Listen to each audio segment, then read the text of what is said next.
Going to count from 1 to 3. The moment I say the number 3, you will open your eyes. You will look at your hands. You'll see how well you've concentrated. On the count of 3, you'll open your eyes. You'll look at your hands. You'll see how well you've concentrated. For the rest of the morning, every time I desire to relax you, I'll simply say the words, sleep now, and snap my fingers. The moment I do, your eyelids close, your body relaxes. You'll let go even more completely than you are right now. You realize when I say the word sleep in the hypnotic sense, I do not mean a sleep like you sleep at night. I simply mean an extraordinary state of mental, physical, and psychological relaxation. On the count of 3, you'll open your eyes, feeling fantastic in every way. The next time I say the word sleep now, your eyelids close, your body relaxes. You'll let go completely. On the count of 3, open your eyes, look at your hands, see how well you've concentrated. 1, 2, and 3. Open your eyes. You're doing awesome, guys. Fantastic. Relax your arm back down. You're an awesome subject. You're just fighting like crazy today. That's okay. Drop your hands down. Sit down. Take a deep breath. Look at me now. Your name is Sal? Glad you're here, man. Breathe in deeply. Sal, in a moment I'm going to relax. It's going to take less than a second. The moment I do, your eyelids close, your body relaxes. You simply let go. Look at me now. Sleep! Way down, Sal. Every muscle limp and loose. And your name is? Richard. Richard, great. And what do you do for the show? You're a writer? Yeah. Awesome, man. Breathe in deeply, Richard. I work with a lot of writers. Creative types always make excellent subjects. Breathe in deeply. Sleep, Richard. Way down. I'm going to work with Rich and Sal today. And they were both good. Phenomenal subjects. Phenomenal subjects. Yeah. Right. You know, I think everybody on the Stern show's hypnotized before I come in, so my job's just too easy. Great. Yeah. I'm going to let them know that we're ready. Cool, man. Thanks. Thanks, Gary. All right, this hypnotist guy, Marshall Silver's here. It's going to be cool. He's got something called subconscious seduction system. I'll ask him what that is. Go to silver.com, SYLVER.com, but that's what he's talking about. This guy's really good. For real hypnotism. I know some people don't believe this, but it actually works. Here he is, Marshall Silver. There he is. There he is. He's good, too, man. He knows what he's doing. Don't look at my eyes, bro. I don't want to go under. That's right. Be careful. How long did it take you to hypnotize Sal and Richard? You know, I am thoroughly convinced, Howard, that everybody on your staff is permanently in hypnosis because I come here and it's like my job is so easy. Really? Yeah, absolutely. Now, some people are not that good as subjects, though, right? You know, hypnosis is an educational process. So because it's something that people learn to respond to, everybody's different. Morons can't be hypnotized because they don't have that cognitive process, that ability to think. So a retarded person can't be hypnotized? Not very effectively. Yeah. But, now, a very smart person, are they easy to hypnotize? You would be really easy, Robin. Why is that? Because you're extremely intelligent. Oh. Yeah, absolutely. The higher the intelligence, the easier it is to hypnotize somebody. All right. You know who's a moron? Will. He couldn't get hypnotized. Is that right? No, actually, Will's a good subject, too. He is. Yeah. You know, He entered in on the last part of it. I'd Okay. already hypnotized the other two guys. He sat down for like 10 seconds. And It would have been great to hypnotize Einstein and make him act like a chicken. How come no one ever did that? Didn't you try it once? Yeah. But I think it was in lesser hands, evidently. Maybe, but Why, I thank did you, go sir. under a little bit. If Marshall's saying he can get you under, No, that's all right. go under.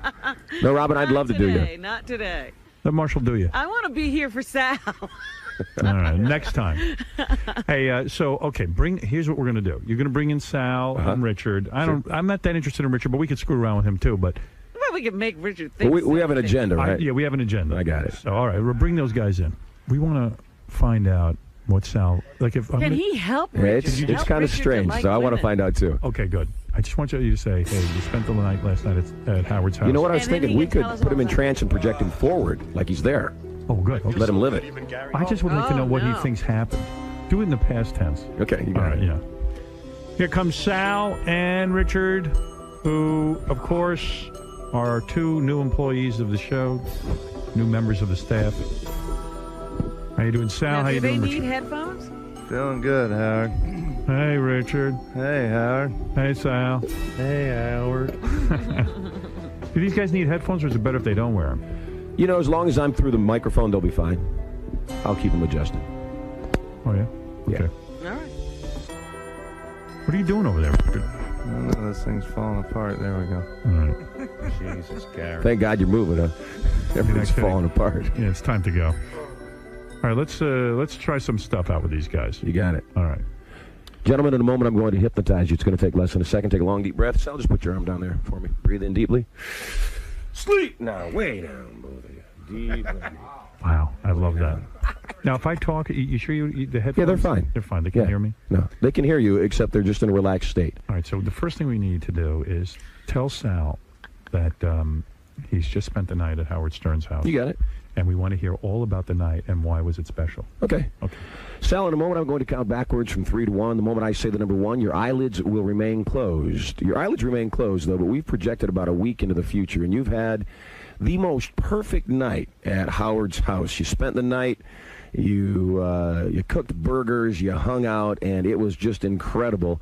And your eyelids remain closed. You're going to sit upright, speak directly into the microphone, and tell me all about the incredible night you had last night at Howard's house in perfect and complete detail. As I count backwards from 3 to 1, Sal, you'll sit up. You have spent the night at Howard's house last night. It was incredible. Everything you thought it was going to be and more. 3, 2, 1. Sit up. Eyelids remain closed. So nice to talk to you, Sal. So I understand you spent the night at Howard's house last night. How was it? It was phenomenal. Yeah? What did you guys do? First, we hung out on the couch. Yeah? Just sat beside each other like buddies? Yeah, it was good. Yeah? Howard's a great guy. What were you wearing? I was wearing jeans. Yeah? And I was wearing a T-shirt. And what was Howard wearing?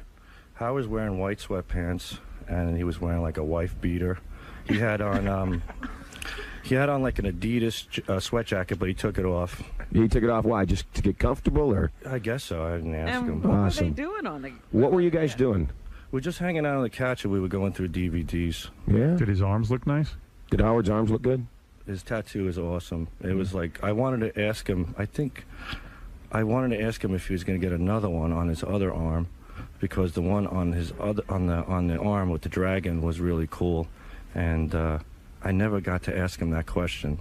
But I was concerned because his tattoo needed to be colored in more. I wanted to tell him that. It was fading from the sun. And what do you think his other tattoo should be? I think it should be something like with Bianca. His dog. Yeah, it should be Bianca's face. Very good, his dog's face. Yeah. Do you ever think that you and Howard should get the same tattoo? I was thinking of getting a dragon tattoo on my arm as well, something similar to Howard, but then he would push me away. Okay. You know, I'm going to put you back in trance, and I'm actually going to put you back in time. You'll be directly in the living room interacting with Howard so that you can live it live. As I count backwards from 3 to 1, you're now going back in time. It's last night. You're sitting right beside Howard on the couch. 3, 2, 1. You're beside Howard on the couch interacting with Howard. What do you see, Sal? Hey man, what's happening? This Hey, is man. great. Yeah. What do you think of my? I told you I'd get here. What do you think of my? What do you think of my apartment? This is awesome. What do you think of my place? Dude, you are the man. Yeah, you This like is it? phenomenal. Hey Sal, you know how you like now that we're alone, we can really talk. Yeah. You know, you're my. I want to really get close to you. Good. You know what I mean? And did you think when we were on the air that day that you would never get up here? Something deep down inside said that eventually I would. You know, I think even though you were creeped out, I think something in the back of your head said, you know what? This is what I like about Sal, that he's honest. So I knew I would get here, man. I knew by me asking and then you creeping out and then you saying, but wait a minute, there's something here. I knew I would get in, and this is how it I knew this is exactly how it would happen. You know how and you, I'm here, dude. You know how This you were is great. saying this was like a dream of yours to be up here? Is this Yeah. better than you thought it would be? I'm ready to cash in everything, my whole family, just to move in. I Really? love it. Yeah, this is awesome. So what do you want to do, man? Let's figure out a plan for tonight. I don't know. Where's Beth at? Let's get Beth here. Maybe we get some food, something. I'll cook for you guys. Oh, that sounds good. Yeah, Hey, I always wanted to ask you this, Sal. Now that we're alone in my apartment, I can ask you. sure. If, like, let's say me, you, and your wife are on a boat, and you had to like there was something horrible that was going to happen, but you can only save one of us. Who would you save, me or your wife? You. You would. Yeah, because there's plenty of women. There's only one Howard Stern. Right. Yeah. I knew that, man. That's why I had you up here. Yeah. You're my kind of guy. Plus, she gave me the kids already. She's done her job, So Right. I got my kids. I got you. Right. We can all go on the boat together. All right, now let me ask you the tough question, and answer me honestly. What if the kids are on the boat with me? What do you do? That's a tough question, man. Yeah. That's terrible. That's just. I would just. You know what I would do? What would you do? I'd grab you and the kids and jump overboard. We all got to die together. Wow. We all got to go. But together. if you have to save me over the kids, man. Think of the world. You could always have more kids with another woman. I'd rather know that we're all gone together than one over the other. Right. It's a tough question, We huh? all got to go. Yeah. I would, maybe who's driving the boat? Let's sacrifice the pilot. Let's say, I don't know, the person driving the boat is the guy with the cure for AIDS. This is. Well, this is the story. I mean, what I would probably do is I'd just put you guys all in a room with my kids, and then I'd go over to the driver and maybe just without him knowing, bash him over the head with a bat, and so the whole boat sinks. And then I would just lock the door with you and the kids in it, and I would ensure that we all die together and we'd be at peace in another place. Can I tell you something, Sal? That'd be great. I love that you're at my apartment, and this is great and everything, you know? It's nice. I always wanted to ask you, when you talk on the air about how the booths, you go to the booth and stuff, Yeah. would you ever take me there? If you want, we have a lot of fun. Sure. Don't think I'm like being gay or anything, but No, would it be weird if we were in the booth together? That would be weird. You think? Yeah. I would like to see But you. it might be funny. As long as we're here, I would like to see you naked. You want to see me naked? Yeah, do you mind? I'm not looking that good, dude. I don't want to turn you off. As I tap you on the forehead, all your inhibitions are completely gone. I want to see you nude. You want me nude? Yeah. I mean, is that weird to you for me to look at you naked? Not at all. Why? Do you want to see me naked? Sure. Why? If you want to see me naked, I'll see you naked. What do I care? If we went to the booths together and I was naked in the room and I needed you to touch me, you would? As a favor? If as a favor and only as a favor, nothing gay. All right. You would touch him? You would touch me, right? Are you my friend? Yes. Do you need a favor? Yes. Is that a favor? Yes. Then you answered your own question. I'm looking out for you, bro. Thank you for touching me. Seriously, I like to know that. I mean, I'm into Beth and everything, but once in a while I like to gay it up. I'm not playing the gay. I'm doing what you want for you. Right. This is about you. This is about, if a doctor touches your stuff, because he has to do it, he's doing it because he's doing it as a service. You want me to touch you? If you, well, I don't know. That's a little rough. Howard Stern. If you needed to do that, if that's what made you feel better, I mean, I'm not into that stuff. I'm not no homo, but Would you use your mouth as a friend? No effing way. No effing way, huh? I'm just trying to figure out how far our relationship can go. Because then you... Can I be honest with you? If you use your mouth on me, I'll let you up in this apartment every day. Let's go. All right. All right. What? That's right. Let's do it. Let's go right now. That feels good. Tastes terrible. Well, you just do what you have to do. And the Sleep, Sal. Wait. wow. What'd you get me into is what I'm wondering. I'm in this tryst and I wasn't even invited, nor did I ask.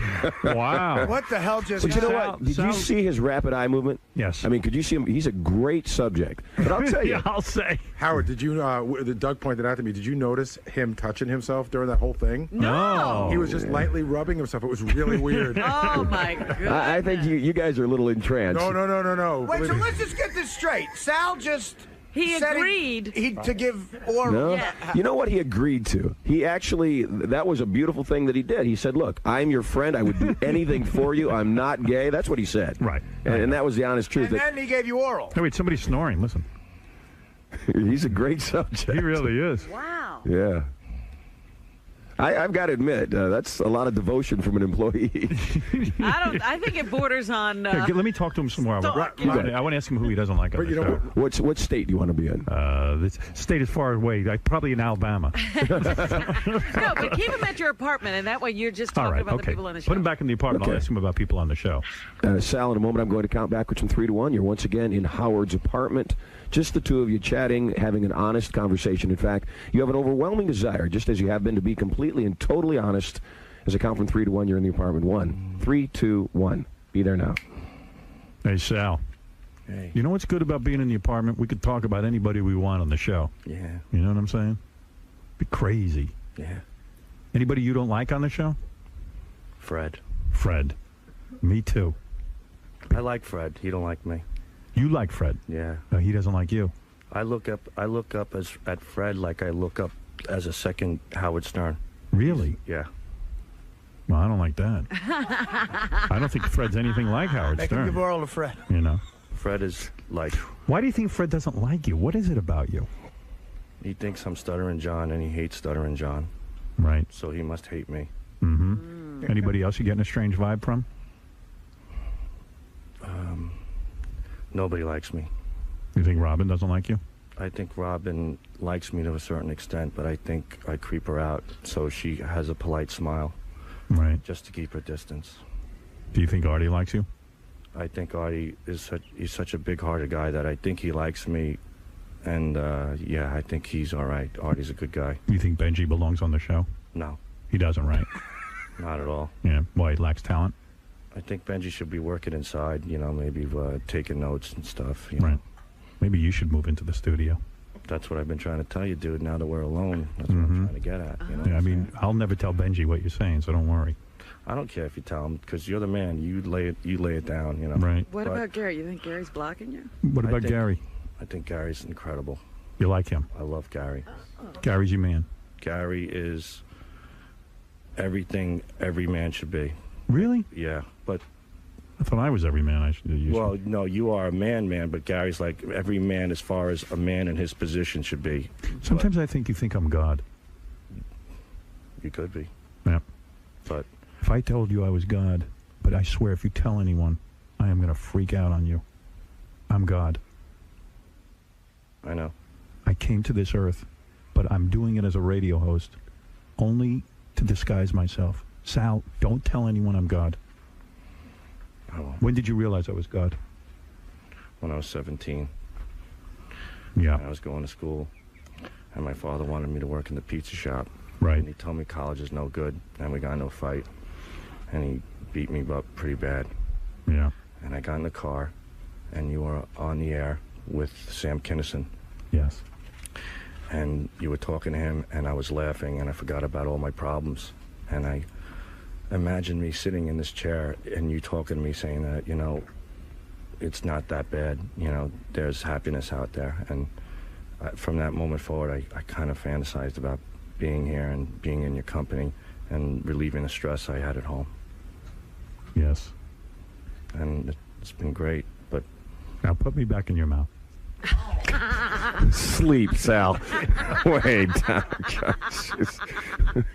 Oh, my goodness. Well, that's a love fest. He's in love with everybody. Yeah. Yeah, I didn't... It's such a weird thing for God to say, too. I know. Well, when people think you're God, you can get away with that. I wonder if... I heard Sal doesn't like the E-Crew. I got to ask him about that. Oh, okay. One more time. You got it. All right, let's see. 3, 2, 1, you're back in the apartment. Totally honest. You feel threatened by anyone? Ganji. Why Ganji? He hates all Howard Stern's people. He does?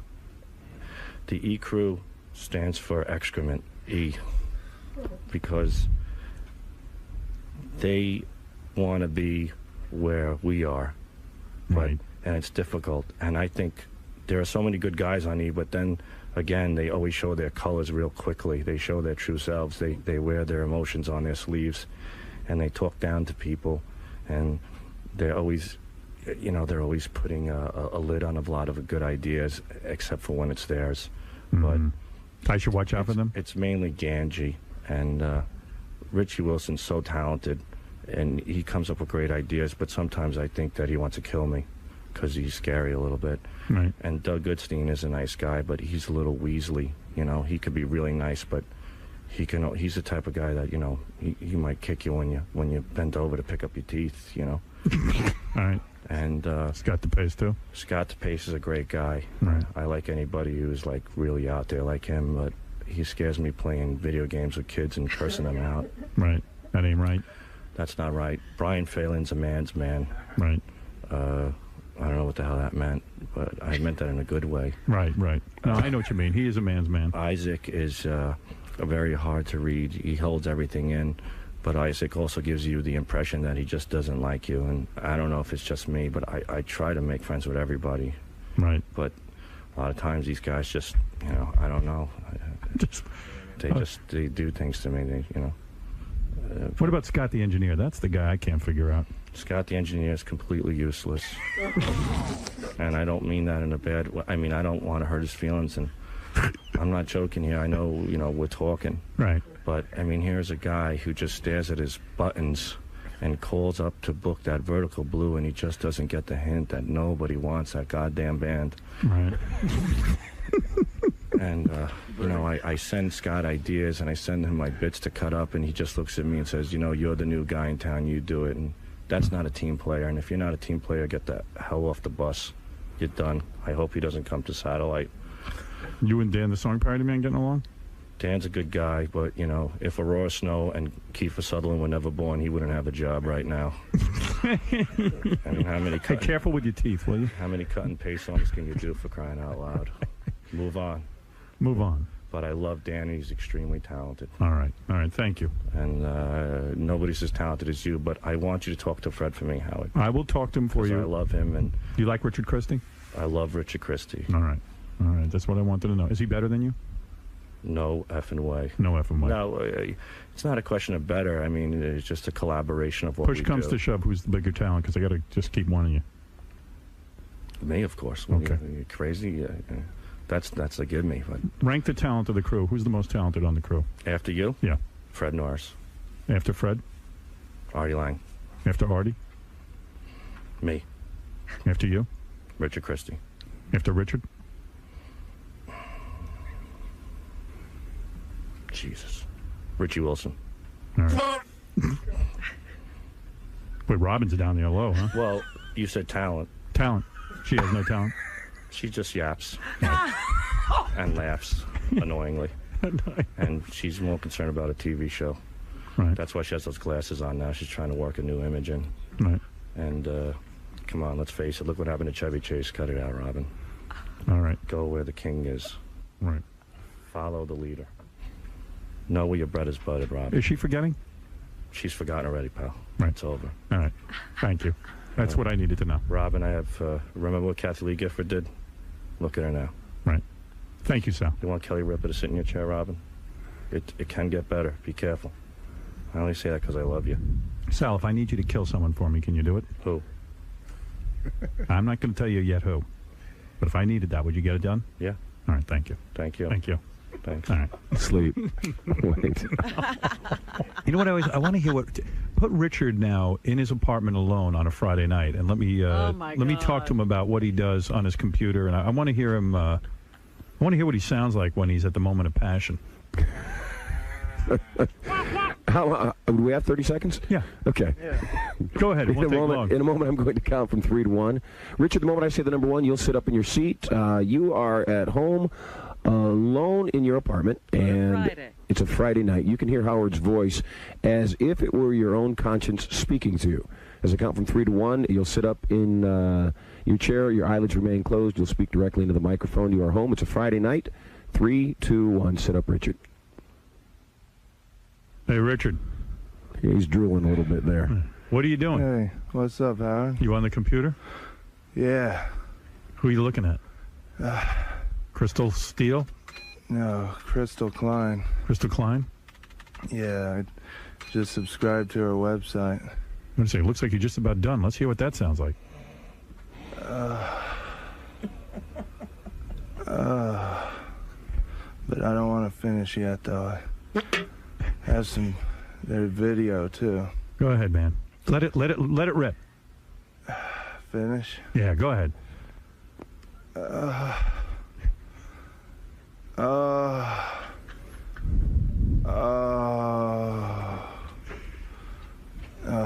didn't know you made so much noise when you did this.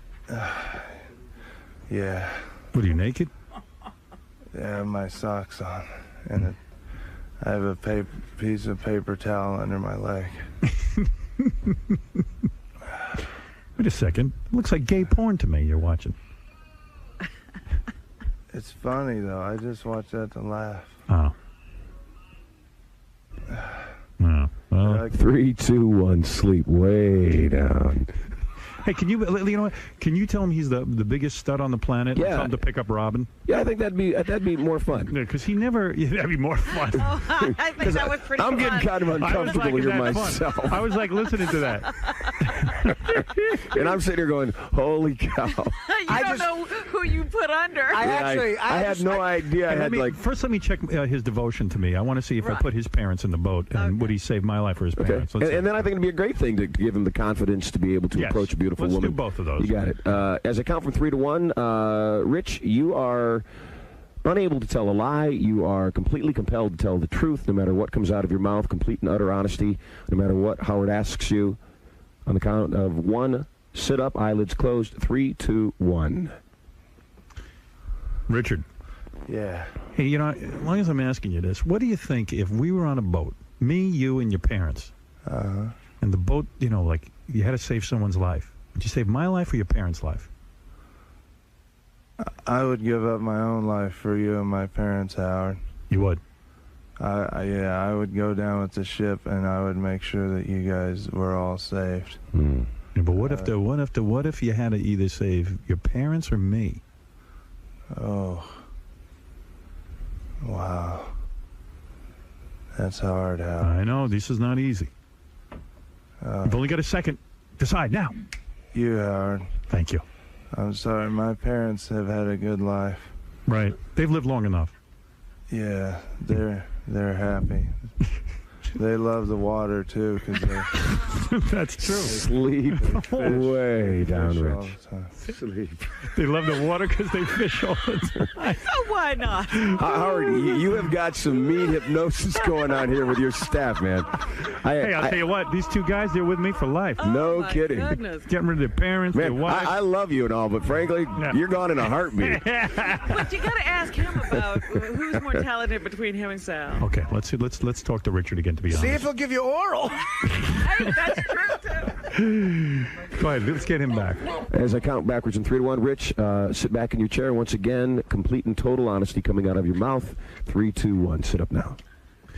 Hey, Richard, who's more talented, you or Sal? Yeah,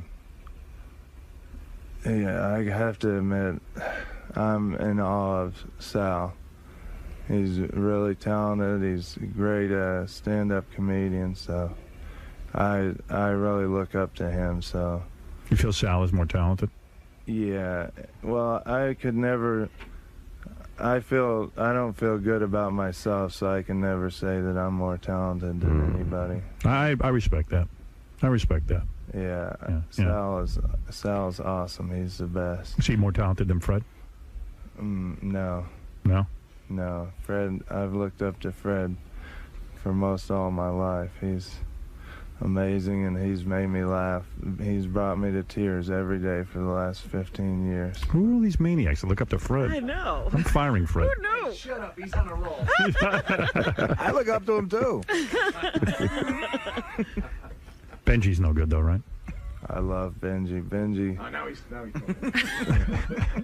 Who you love better, Fred or Benji? When Benji came in dressed in that African dress one day, it made me laugh my ass off. I thought it was. All right, if you're on a boat and you got to save either Fred or Benji, who do you save? Fred. All right, Sal or Fred, who do you save? Fred. Sal or Artie, who do you save? Artie, because Sal gives me a hard time a lot. Right. Do you like Dan, the song Parody Man? Yeah, I love Dan. You love Dan, the song Parody Man? Even though he's giving me a hard time a lot, too. What's he doing? He thinks if I do a remix song that it's ripping him off. He's crazy. Yeah. Who's the most attractive member of the staff? The best-looking person on the staff? Will. Will. Yeah. Would you do him? When he was dressed as a woman and he showed his ass and his legs, I thought it was really hot. You did? Yeah. No kidding. It looked really, if I didn't know it was him, I would probably pleasure myself to it.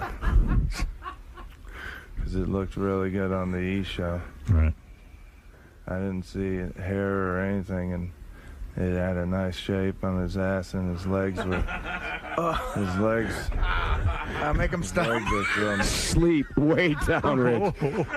I apologize. I can only handle so much. I mean, as a man, I had to go, you know what, guys, we gotta stop this. Somebody save him. Hey, you know what? Both these guys are highly intelligent guys, but we've got some self-esteem issues to work with here. Definitely. I'd like to help him out. I wonder if you told Richard that Sal was Crystal Klein. Would he come on to Sal? He would. He would? Let's see what happens. You're putting me in a mess this morning. My career's never recovering. What? He wouldn't. What if you told him? That Sal was Will? That in a dress. Tell Richard that Sal is Crystal Klein. Let's see if these two like each other. All right. with permission to stop it if it goes too far. Definitely. Thank you. Yeah. I'm over here trapped on the couch going, great. What did I get I don't myself want these guys into? killing themselves, you know. In a moment, I'm going to count from 1 to 3. On the count of 3, both of you will open your eyes. Sal, the moment you open your eyes, for the next few moments, you are Crystal Klein. And the moment you open your eyes, Rich, you are seated beside Crystal Klein. She looks hotter than she's ever looked on the internet. On the count of 3, you'll both open your eyes, fully aware that you will completely and totally relax the moment I say the word sleep now. The count of 3, you'll open your eyes. You're Crystal Klein. You may or may not be attracted to Rich. 1, 2, 3. Wide awake, both of you. Look who's sitting next to you. Hey, Richard, look who's sitting next to you. Crystal Klein. Hey. Oh, man, that's my girl. You want to say something to her? Yeah, your goatee looks worse in person. Go ahead. You can say whatever you want. How beautiful is she? Oh, she is the hottest. Crystal? Her body's perfect. Hey, Rich, as I snap my fingers, you become extremely confident. You speak to her more confidently than you've ever spoken to any other woman in the world. Hey. So, why don't you let me touch you somewhere? Crystal, are you attracted to Richard? Not at all. Not at all. What's Come wrong on. with him? What's wrong with him? You're just shy. What's wrong with him? There's nothing wrong with me. He looks like he smells. Oh. I don't smell. I showered today. Rashy. Stop on the his- games. His neck is all red. Stop it. It's not I'm a- sorry. I don't mean to. I'm I'm sorry, a nice guy, but I'm tired of this runaround. She's Can been I- giving you the runaround? Oh, all the girls do. Crystal, I noticed you moved away from him. You don't like him. She's feel playing hard to get. You feel uncomfortable? Yeah, I'm not looking at him. Can I touch your breast? Stay away from me. Get security. Can I just touch your breast? No, he's very vile. Oh, let him touch one breast. No. You're a porn star. No, Come on. not from him. Please. No way. Can I touch Everybody one, but Howard? him? Well, only if she says so. Can I, Crystal, please? Should he touch your leg? Maybe on the knee a little bit. All right, you can touch her knee. That's it. Go ahead. That's good. She stopped him right away. I noticed you pushed his hand away. Did you like that though, right? Crystal, you're a little whore, aren't you? Come on. Come on, baby. Regardless of what I do, that doesn't mean I should be subjected to this. But Why I'm is your he biggest so fan. scary to you, Crystal? Well, look, it's just that he just looks dirty. He's got his neck is all red and like it's dirty sweat that he hasn't washed in days. You And, like it dirty though, don't you? I mean, don't you just want to just go go insane with a guy that you don't really know? Crystal, as I snap my fingers, suddenly Rich becomes the most attractive man you've ever seen. Crystal, this is Richard Christie. Hey, Crystal. Hi. What's up? You attracted to Richard at all? What do you say? What do you think of him? He has beautiful lips. What about my arms? Girls say they like my arms. What's this, a bruise? Mm-hmm. Where did that come from? Because I like getting bit. Nice. You want to bite me? He's very muscular. Bite me. All right, I've had enough of As I this. sleep. Wait. All right, Yeah, anyways. bite him and kill me. Marshall, you're like one of the greatest hypnotists I've ever seen. I'll tell you the truth. Yeah, my whole career is shot after this stuff. No, it's but not, man. You're good. What a blast. I can't even begin to think about what we just went over here. There was, No. about a million different There's, things. Yeah, it's we kinda gotta wild. replay this. I'll tell you, one thing Analyze what about just you, happened. Howard, you never know what's going to happen, man. I mean, are you in the same boat as me? I mean, how do you look at these guys the same way ever again? Why? They're hypnotized. They don't know what this Well, Yeah. But it's their subconscious talking. You got to also give them both credit. I mean, they were both speaking from the heart this morning. They really were. Oh, boy. No, they admitted their complete and total devotion to you. I mean, they put you above their spouses and their Sal said parents. he'd give you oral. Should we wake That's them up? right, you gotta- Should we wake them up and tell them what they said? Let them remember, Can yes. you let them remember what they said? I'm going to do a whole bunch of stuff to repair the damage that was All right, just go ahead. Go ahead. Yes. There was no damage. We were saying the detail with which Richard was talking about Will's ass was just frightening. Oh, Yeah, right. God, Let's that talk was about great. In a moment, I'm going to count from 1 to 3. On the count of 3, both of you will open your eyes. You realize that you've gone on a bit of a journey this morning, and even though you've gone on that journey, you also realize that you spoke from the heart. When you open your eyes, you are confident, you are focused. In fact, you are more confident than you've ever been in your entire life. You realize realize that this too shall pass. On the count of three, you'll open your eyes, feeling fantastic in every way, having a frank discussion with Howard, and having a complete awareness of everything that you talked about this morning on the show while you were under deep hypnosis. On the count of three, open your eyes. 1, 2, 3, wide awake. Boys, you've outdone yourselves today. Do you guys have any memory of what you did under hypnosis? Yeah, I vaguely, yeah. I Get close to the mic, though. I think I'm in trouble. In trouble with who? Who are you in trouble with? I feel bad about what I said about Robin. Don't worry about it. What did he say? I forget. He just said I was crazy to leave, and I was going to be Kathy Lee Gifford, and I've forgotten. I think I would. But you'd help him out. How far would you get, though? I wouldn't go there. I mean, no, No, actually, he said he wouldn't. He said he would do whatever you needed to do, but he definitely wasn't gay. I don't think you're gay. But Richard, I'm questioning your sexuality now. You're very. I mean, what about what you said about Will? What did I say exactly? You said that his ass was the most perfect thing you'd ever seen when he was dressed as a woman. And You were liked it, You were very yeah. attracted to it? Yeah, I'll admit, when I saw it on the E! Show, I was like, wow, you know. But what it comes down to, he's a dude, and, you know, we work out together now at Bally's and stuff. So I think that's going to end. I hope that doesn't turn weird. I think it just did, actually. No, it's way weird. I mean, he made a good woman. I'll admit that. He looked really hot, but as a dude, he's just my bud, you know. And by the way, so I don't really think you would throw your wife off a boat for me to save my life. Oh my I really God. don't. Don't go home. You remember saying that? Do you remember saying?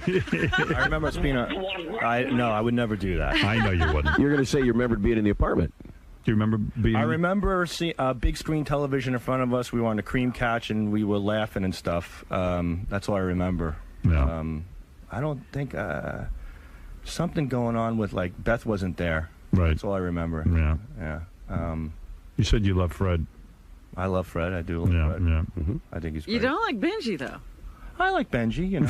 No, you don't. I think he just wants Benji's job. Right. Well, we learned a lot today, man. Yeah. I know what I learned. I'll learn a What'd lot you when learn? I I listen learned never to back. let this guy hypnotize me. You're not kidding. Hey, Gary, breathe in deeply, man.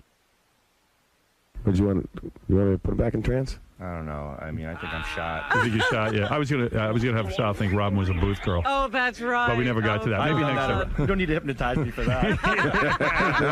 All right, we'll leave it at that. Silver.com, SYLVER.com. You Absolutely. are the man. Hey, man, thank you so much for having me on the show again. Don't believe anything I said, Benji. I know you were a dick. You totally faked it. Right. Right. I know. Yes, I know you did. I know you did. I know He's you a great faked it. subject. Okay, wait. Well, I don't. And you're a great talent. Wait a second. Why was when Richard was home jerking off? Was he not actually jerking off? Good point. He's in trance. So in trance, He's he in wouldn't trance. actually be honest. No, he was in his mind. So and why weren't they cursing? Why were they cursing? Yeah. Because in hypnosis, it's not like you're out of control. It's But that they you're would curse. uninhibited. But you. This is how They also are aware they're on the air. And why did they fall over when their heads were down? Why did they fall Why over? didn't they? Why would they? Because when you're You're just a little bit perturbed right now that he wants your job, huh? No, that's That's what it sounds like. I didn't mean that, Benji. It was a little. Yeah. Come on. It's Reveal the truth. suggestibility, it's influence. All right. Anyway, I'm not going to mess with his gig and everything. No worries, all good. All right. I think hypnotism is real. I think this was all contrived, though. No, they're great subjects. They're real. All right. Man, I Take wish it. you could feel like what I good, feel man. right Except now. for the It's part when he said you liked being in I my said I after liked part you. was funny. That was real. That was a real hypnosis. It's a real unconscious What did I say mind. about and I you? meant that. What did I say about you? You said I was untalented. You're not. I You know, feel wait a safe to minute. diss anyone that Howard disses. Right. If Howard disses someone, you feel safe. If they Right. don't, you don't feel safe. But Well, that what makes about- sense, doesn't it? I It's guess. called so. job security. Right. No, but it's not that. It's that I think that, I don't know, it's just like a thought of mine that maybe you shouldn't be in there. All right. Maybe you dude, should be in the office, but All still right. doing your thing. Dude, take me on anytime. No, come on. Come on, You can't take me take on. this personal. How can you Dude, take this here, personal? listen, you suck, but don't take it personally. Okay? No, that's crazy to think that way. I don't. It's not. It's just somewhere in my subconscious is saying that. I don't really feel that though. But I don't really feel that I don't either. even feel that either. That was my subconscious. You know what, I think we can hypnotize you weren't both you guys. hypnotized. Put some gloves on you, man. But why would you feel that way? I don't. My subconscious said it. I don't really feel But you're that. very uptight right now. No, I'm not. Yeah, I don't you feel are. that. Sal, I love you. And I love you You too. suck, man. You suck. You keep doing the same thing over and over. You suck. I love you, man. I love you too. I love you. I appreciate it. Can we both suck together? All right, so Marshall, how do you think this whole experience went? I think they're both incredible subjects. I think they're both incredibly honest, and we had a lot of fun. I did my best to stop it from going too far and reining Howard in, but it's always crazy on the Stern Show. Now, what surprised you from what you learned today? Nothing surprised me. They're great subjects. You know, Sal's obviously, both of them are obviously extremely devoted to Howard, and I was extremely impressed that both of them literally would give their lives for Howard. And I wish I had a staff like that. So. Now, Sal, you said you'd push your wife out of a vote for Howard. Yeah, that's a little rough. Now, what's going to happen when you go home? I don't think I have a home to go to. I think my clothes are going to be on the lawn when I get home. We'll have to find out. But and obviously, it was, you know what it was? It was devotion. more of an right. Would I really do that? No. But I mean, it's my way of expressing how devoted I am to him. That if it came down to that, that's how greatly I feel about Howard. You know, if it came down to that. Richard, you were made to believe that Sal was Cooper Klein.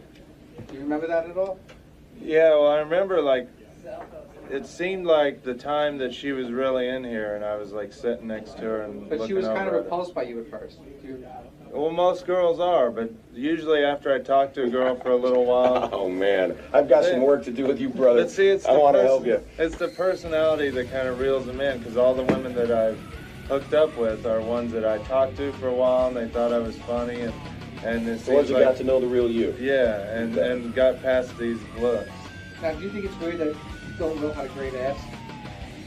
Yeah, it's weird. I mean, but, you know, on the E! Show, it looked really good. I'll admit.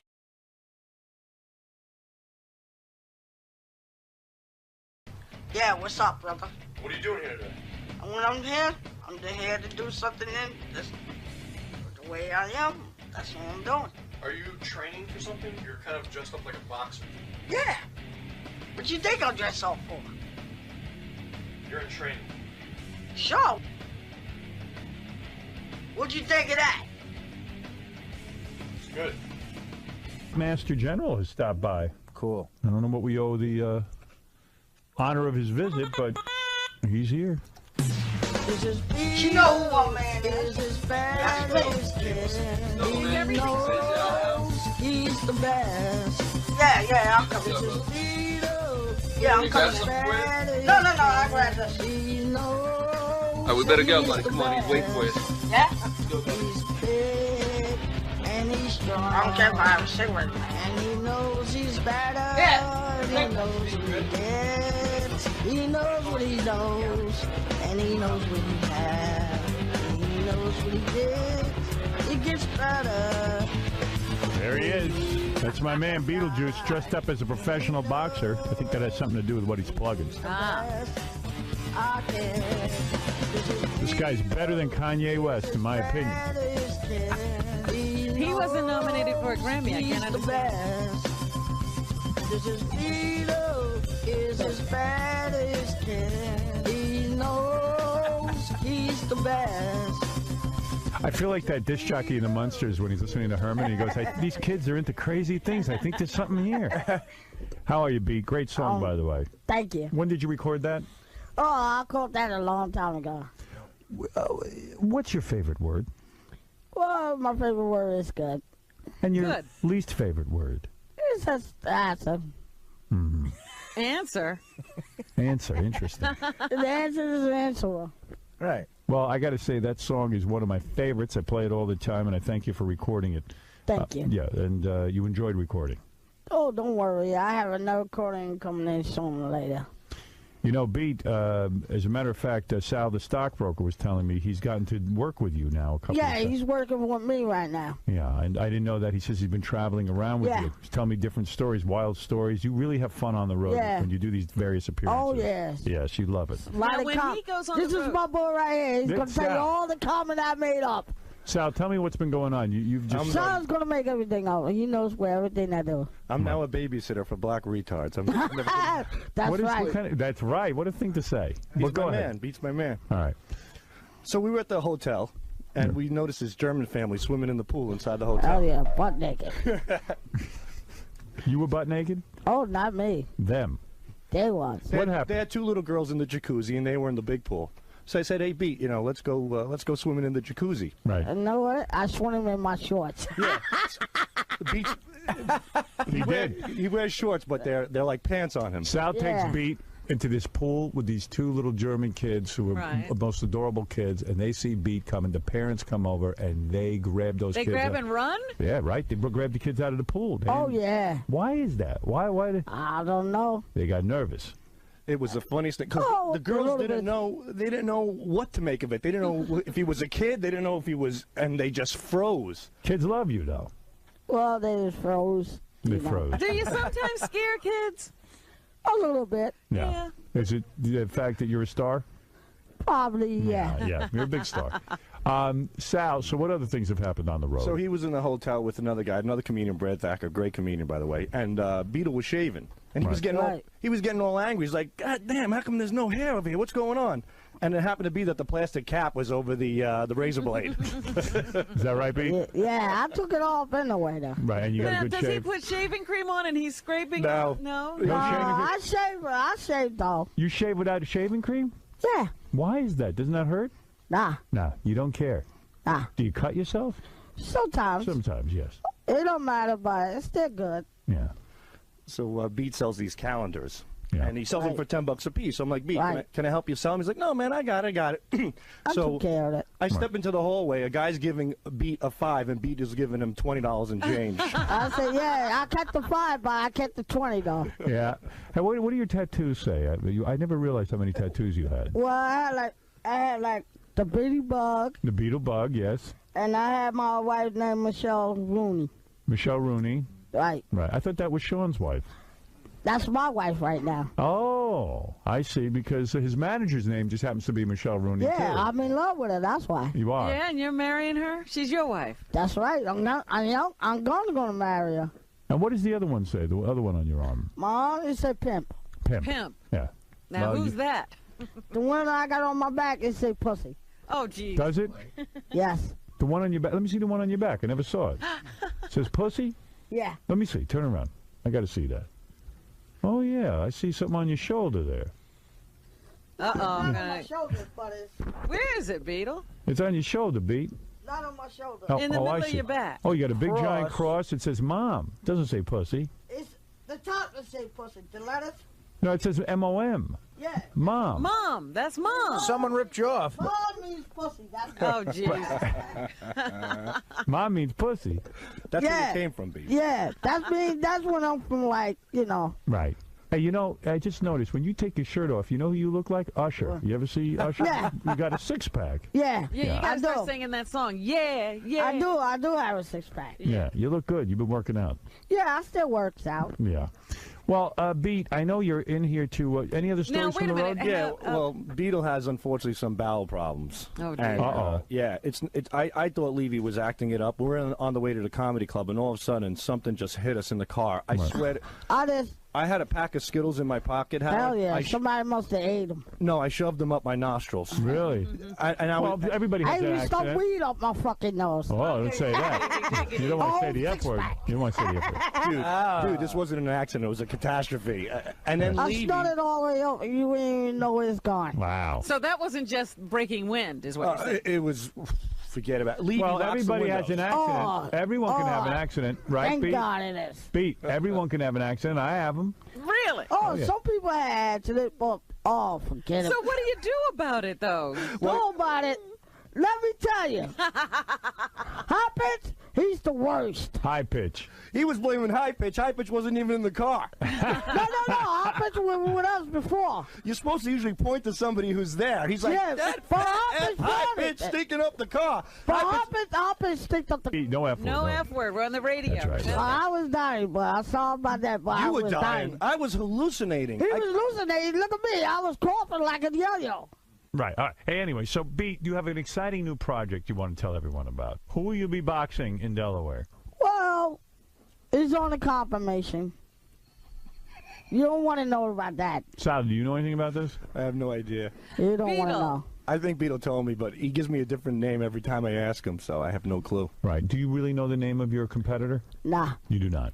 Nah. Right. Beetle, can you box? Oh, yeah. I've been boxing my whole life. Let me see your moves. Let me see what you do with your hands. Oh, I can box, but it's just, I'm just too heavy, so, you know. I notice you have a cigarette, though. Doesn't that affect you in the ring? Well, nah. No? It only takes 3 hours.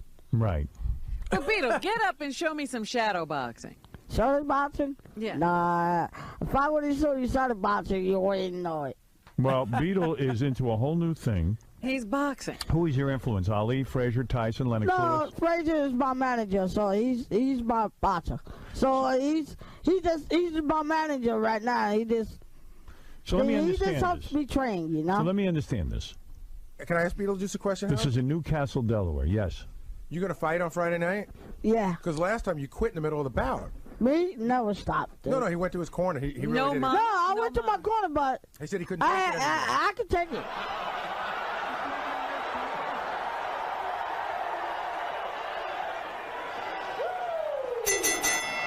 One more round. It's 30 seconds. Come on. Can't go, Just dance around. Don't Less hit than him. 30 seconds. Just dance around. Just dance around. Take your time. Come on. Let's go. One more drink. You said you couldn't take it anymore. I could take it. What are you talking about? I could take it. I could take it. What are you talking about? He quit in the middle of the He last did? round. Yeah. I didn't quit. He did. I didn't quit. He did. I didn't quit. Who told you that? Everybody that was there. So what? I didn't quit. You believe this guy, Beat? Believe him? I can't believe you said that. I can't either. I can't believe you said that to me. Now, how did Beetle get here? Punk. If you can't believe I said that, why are you trying to believe people saying that? You believe in people? What do you believe in them for? It's really weird when you get yelled at by Beetlejuice. No, how do you respond? Well, why? You just respond, so what do you believe in Oh, them he's for? upset now. Hey, you're saying Beat quit his match? Yeah. Wow. I never did. Wow. Did you win? I win. Okay. I Who never told quit. you he quit his match? I Richie never Wilson quit. said that, that all I never quit. Whoever told you that, I never quit. You calling Beetle a coward? A coward? You call me an asshole? Yeah, that's what you said? Richie, what do you hear? I saw the fight. Beetle was getting pummeled by this little blonde midget. Yeah, And but in I between still, I rounds, got the midget out, though. he got hit so hard, he was like stumbling all over the place. Well, if I was stumbling. No, you were stumbling. No, you were. Well, I still No, you got were up, stumbling. though. I still got up, And then- though. and then between rounds. Yeah, but between the between rounds, you I was quit. up, You though. quit. I never You quit. quit. I never You quit. quit. I never quit. You quit. You're a Not quitter. this time. You're a Not- coward. Not this time. Yeah, this time. Not this, This time, time, woman. buddy. This time, This time, pal. this time he's gonna go through the wall. All right, Is this it the time- same dwarf? Is it the same guy?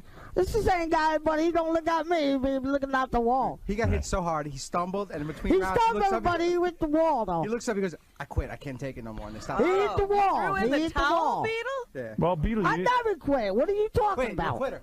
Yeah, no, you the quitter. You the one who had him boxing, so you the quitter. I've seen Beetle shadow box. He can throw. Can I can I'm throw not the kidding. punch. I'll get on my knees. I won't hit him. He can shadow box against me. Really? Yeah? Yeah. You want to box me, Beetle? I'll just get I on can my take knees. one punch from him. All right, come on. Okay. Be careful, though. Don't hurt yourself. Beetle, don't hurt yourself before a fight. Pete, don't hurt yourself. What are you talking about? He's not going to hit it. Be careful, Pete. Oh, look at Beetle box. Oh, and he's throwing. All right, good. Wow, Pete, you're in good shape. Ah, Good they shape, hug good shape. afterwards. Good, they hug. That's a manly thing. Wow. You look good, Beetle. It wasn't so You much look the good. punches as it was the smell. Beetle. It's just not the smell, but it's just the punch. I think High Pitch is back in the room. Yeah, but Hoppers can't beat it. Hoppers not that strong. Beetle, let me tell you something. You look good there. Now Yeah, I you look good. Yeah, I look heavy. Help Beetle with his headphones. I look heavy. Yeah, you look good. You look good. All right. But let me ask something. Is everything straightened out in the rest of Beetle's life? The look whole strong. because the last time I heard that Beetle wasn't even coming back to the No, show. that's fine. No, that's fine though. How did you get here? I still get over. How did he get here? How did I get here? I got here in my butt. I got here in my car. You have a car. Yeah. All right. Well, listen, Beetle, there's a lot going on, man. I'm proud of you. I don't know what he's talking about, the smell in the car. That must have been high pitch. Well, it is high pitch. Right. All right. And we know it's high pitch. Yeah, maybe they drove by high pitch. Yeah. Yeah. This guy here is a loudmouth. He's trying to say it was you, but it's high No, pitch. it's not me. You don't smell, do you? No. No. Hey, Bob, go ahead. I know you're anxious to speak to Beetlejuice. He has limited time because he has a lot of dates coming up. You can always go to jollydwarf.com to check out Beetlejuice if you want to. Yes. Howard. What is wrong, Bob? This guy Beetlejuice, he got my girlfriend Priscilla pregnant. You got Beetlejuice got your girlfriend pregnant? Yeah, I did it. What the heck is he talking about? He's gonna leave me, Sam. What is you talking about, Bob? Priscilla, you remember from the bar, from the Bantry Bar, Garrison Beach? He's saying you picked up his girlfriend at the bar and made love to her and got her pregnant, and he lost his girlfriend. Yeah. What is he talking about? What are you talking about here, Bob? Give us more details. All right, it was about a month ago. We were at the Bantry Bar in Garrison Beach, and this son of a bitch stole my girl. He's saying you stole his girlfriend. At the bar. You're such a ladies' man that Which one he's talking about? you probably didn't realize. The one with the fake breast. He probably. Hey, that ain't my fault. No, but listen, you know. He's mad at you. You don't stole. mad at me. Get mad at your wife. She the one left you, not me. Right. But now she's pregnant. I ain't got nothing to do with that. Are you gonna take care of the baby? All I right. ain't got nothing to do with Are you that, going to brother. take care of the baby, Bill? Oh, you're gonna name it the White Rapper, man. Hey, I ain't got nothing to do with that, pal. High pitch You Eric. can just say all that. Hey, but I Howard, can how speak are you? about that. High pitch Eric is on the phone, Beetle, for you. Yeah, what's up? Howard, how are you? Ask Beetlejuice what he's wearing under his pants. Yeah, what's up in your pants? What are You you the wearing? fat one. What are you That's what I was wearing? going to tell you. Look who's eating every day. He's wearing diapers. You wearing a diaper, Beat? Yeah, sure. You are? How come? Well, No, I'm just using it just to. just in case? Were you going to wear that during the fight? Nah. You're not going to wear a diaper during the fight, though. Nah. Because the other guy's going to laugh at Hey, you let me if ask you you do something. that. Nah. How does High Pitch Eric know what you're wearing under your shorts? Because he knows he wear it too, so what is he talking This about? is 2 guests in a row we've had wearing diapers. This was in my room in Boston. Oh, shut up, Pop. You broke the dead toilet bowl, so what do you say? Right. Well, You eat that 5 times a day. What do you say? who told you to wear a diaper, Sean? Nah, nobody. How'd you know how to wear them, even? No, we just take them and we just buy them. You buy But them. how do you get into the diaper? We just put them on. Do they have a changing table for you? Nah. No? Nah. Beetle, I'm doing a show this weekend at Circle. Yeah, what you just back off, fat boy. You Right. want to change your diapers on stage? Yeah, they need to change yours too, because you too fat. You know how to change your You diapers? the stinky boy. Hey, Beetle, you got nothing to be embarrassed about. You got to wear a diaper. You wear a diaper. Hey, Big I deal. wear a diaper, but I'm not in a spine. Right. But And you know what? hey, Hey, let me tell you I something. respect myself to do it. A lot of President Bush wears a diaper. Yeah, a lot of people been wear. wearing diapers. What? I only wear diapers like for 1 week. Yeah. He wasn't wearing them this weekend in that car, I tell you that much. Me? Oh, I was wearing one. I was wearing one. Right. Well, For hey. 2 weeks I was wearing one. And you never changed it. Yes, I did. He can change his own diaper. Where do you keep your diapers? Huh? I keep it in the boot bag. In the boot bag, okay. A book bag. A book bag? Yeah. Book bag? Yeah, I got one What in the book are boot you bag. reading? What books you got in The there? book of diapers. Yeah, I only got 2 diapers. Right. Big What's wrong deal. with that? Hey, let me tell you something, Beat. A lot Nothing of, wrong with wearing diapers. nothing wrong with it at all. He's reading potty time. You know who used to wear a diaper? Tiny Tim. That's A right. lot of people wear diapers. That's right. What's your favorite brand? Pampers? Pampers.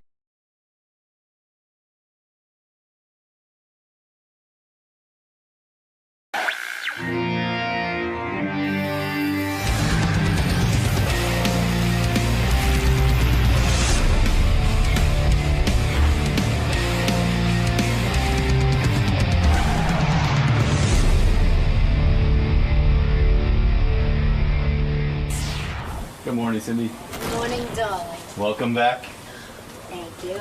I see you're carrying a book in your hand, The infamous book. your memoir. My memoir. That's also the title of it, right? Cindy It Lauper, is, a memoir. just in case you didn't know. It's a memoir. All right. So I imagine right this way. I imagine that's there are attractive. lots of. Who is the bunny? Oh, that's Hank, the angry drunken dwarf. He's no longer with us though. Really? Yeah, so we leave him up there as sort of a tribute to him. All right. But you mean he just left? He's no longer. No, like he's deceased. He is deceased? About 10 years, 11 years ago. Oh, wow, I'm so sorry. He actually passed away right before 9/11, so his death was sort of overshadowed by everything that happened. Oh, okay. Sorry, I didn't mean to bring so much tragedy into the... Tragedy! It's a tragedy. But you're looking forward to seeing Howard again? And Well, I haven't seen him for a while, yeah. Yeah. Yep.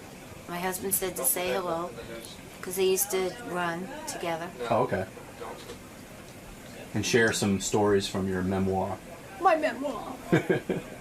Yeah. All How's right. it going on, what's that show? American's Got Talent? It just wrapped up. He just finished it, so he's sort of getting back It's to going to normal. have new co-hosts now. Yeah, I think Sharon's leaving and... Mariah Carey. Oh, that's right. Never thought I'd see those two together. Howard It'll and be interesting. to say the least. All right, Cindy, I'll let you get in the studio and talk to Howard. Right? All right. Usually I'm in here with an instrument, so really throwing me off. Just talk today. Just talking. Wow. Okay. All right, Cindy. Cyndi Lauper wrote a book. It's amazingly honest. I can't believe how honest it is. Yeah, I've been reading Excerpt. I was just saying, Cindy. Hey, Cindy. Hey. You look great. You look great. You're an attractive woman, I gotta say. You're right? You really are. And I gotta still keep my looks, right? Body's nice. What are you working I out? could use a diet. I No. stopped eating bread. I'm allergic. I have a gluten allergy. Don't believe it. I've heard that. psoriasis, and it's killing me. So when I stopped eating the bread a little, at least it stopped a little. Read I Dr. was John covered from Sarno's here to- book. All right. You got a lot going on. Didn't you have some back issues too? Back pain? No. You never had back pain? No, I had, when I was writing the book, I was like hunched over the computer a lot, so my neck was killing me. All right, I know. I'll talk to you off the air about Hey, this. you wrote a book too, I right? wrote 2 books. I wrote Private Parts and Miss America. Miss America. Yeah, that was my second book, my follow-up, my second smash book. 2 big Well, hits. That's good. I was just saying to Robin, I commend you on your honesty in this book. I Yeah. mean, it is remarkably honest. And, look. You know what Oscar Wilde said, and Harvey told me this. Harvey What did he say? He said, feel free to be yourself. Everyone else is taken. No, but you put your ego aside. I'll tell you why. Because you even admit your failures. And I like this about you. You talk about at one point when you were doing movies a lot, and you were in a movie called Vibes. Yeah. You were slated to co-star with Dan Aykroyd, who I think is brilliant. Me too. And you were excited about the project. Suddenly, Dan Aykroyd gets out of the project. He hated me. Yeah, and you admit that. Why did he hate you? You mean he met you and hated you, or he hated you? Yeah, he didn't think I was very good, and he thought I was, I don't know what he thought. He just left and said bad vibes. Did he say to you, did he confront you and say, look, I just don't think you're up to this? No, I tried to read with him, and it was the first time I'd never read before with anyone. Which is a very disturbing process. Well, it's difficult. different. Yeah. It ain't like, you're not supposed to act. So he did this thing that I didn't understand, and I felt like... What did he do? You're in there reading Vibes with him. Okay, it could be anything, like Mary Had a Little Lamb, right? So Right. say it's Mary Had a Little Lamb, his fleece was white as snow, is everywhere, Right.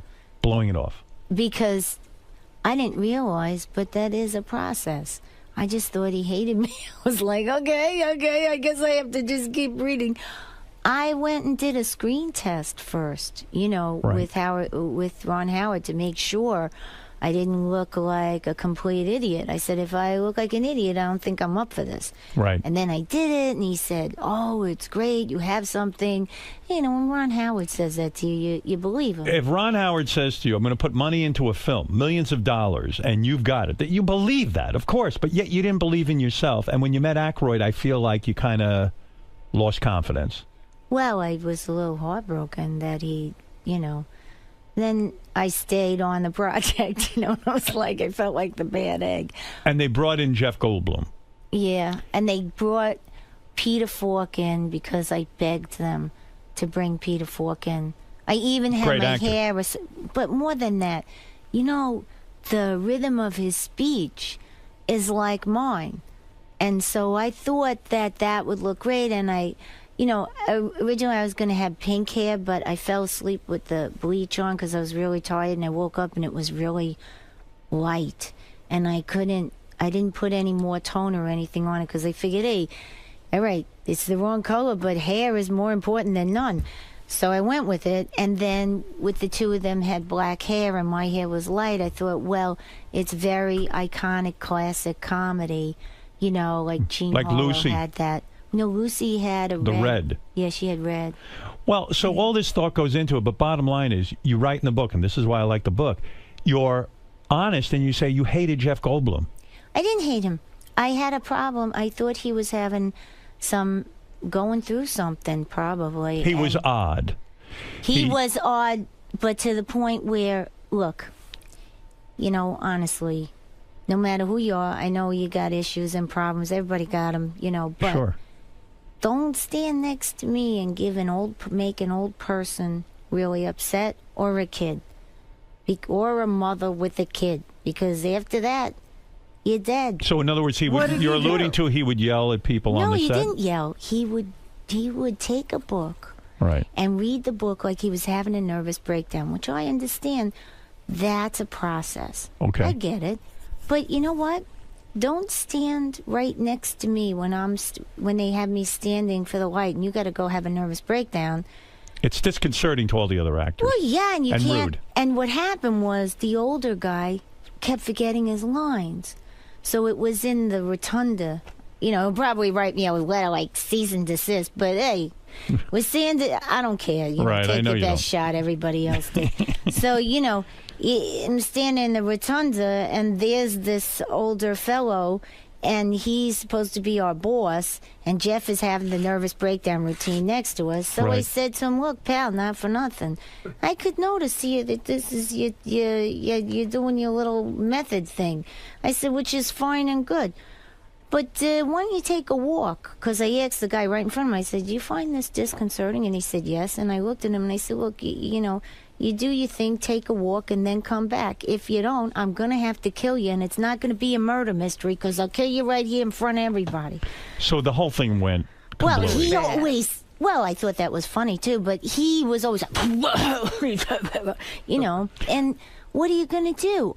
So I there do was my no love best. lost there. I don't care if you don't like me. Who Yeah, but on a cares? movie, you It do sucks. care. It hurt my feelings no matter what.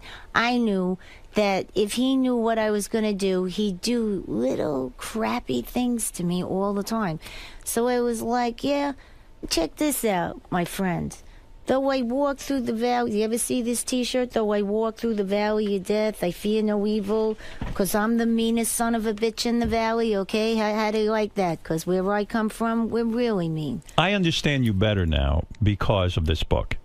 I mean, I knew you had struggled as an artist and you had rough years, but I didn't know tough childhood. I didn't know how tough, and now kind of to read it all in one book, the truth comes out. I mean, you had a miserable childhood. I mean, It wasn't. There was comedy.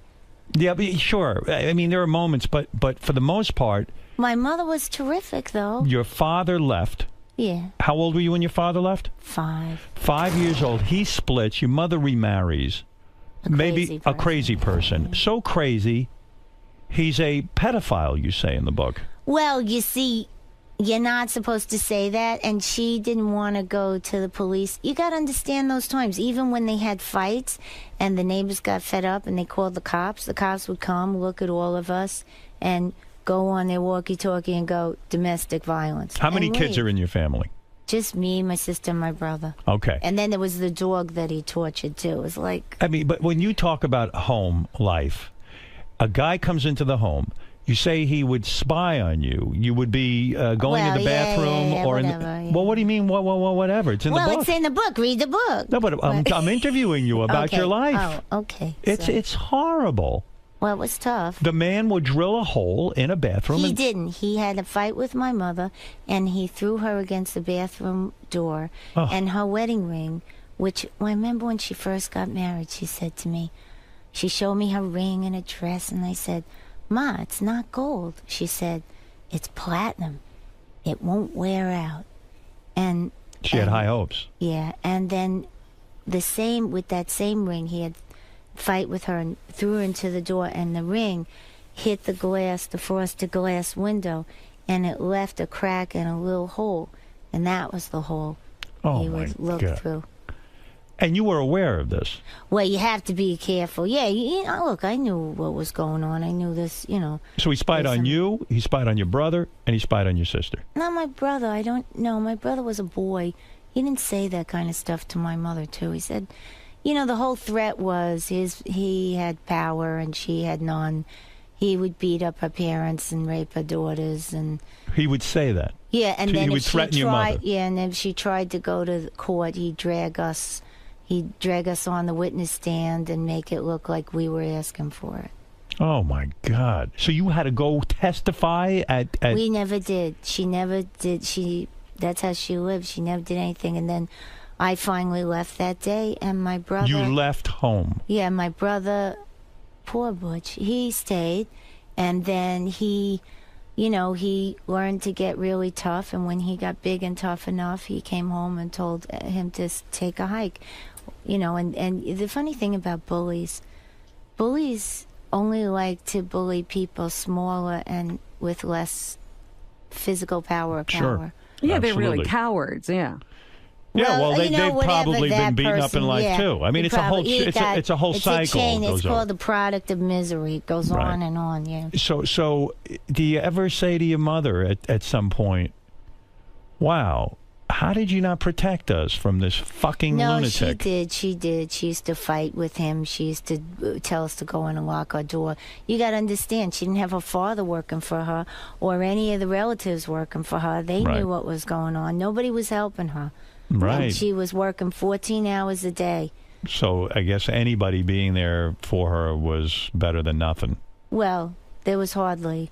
And, my aunt had her struggles. And, let me tell you, when everybody talks about that 47%? Yes. Well, fuck them, because they don't know what it's like to be that. It wasn't that your mother was poor because she decided to be a freeloader or something. She was wasn't having a freeloader. Right. She was having a hard time making it in life. And she worked hard. And let me tell you about the 47%, Howard. Yes. They pay taxes. They pay payroll taxes. Right. And they probably pay more payroll taxes than that guy who only pays 11%, who's rich as you're the talking day about is leverage long. buyout guys. I mean, they, that's a whole fishy business in itself. Yeah, but you know what? Or the elderly who paid all their life. Or there's a lot of little sections of that 47% that you'd be shocked about. It shows a naivete on his part. No, it shows an arrogance and a lot of stupidity. But the man must be a genius, because they always get these genius people that say the most ridiculous things and say, hey, elect me, I'm retarded.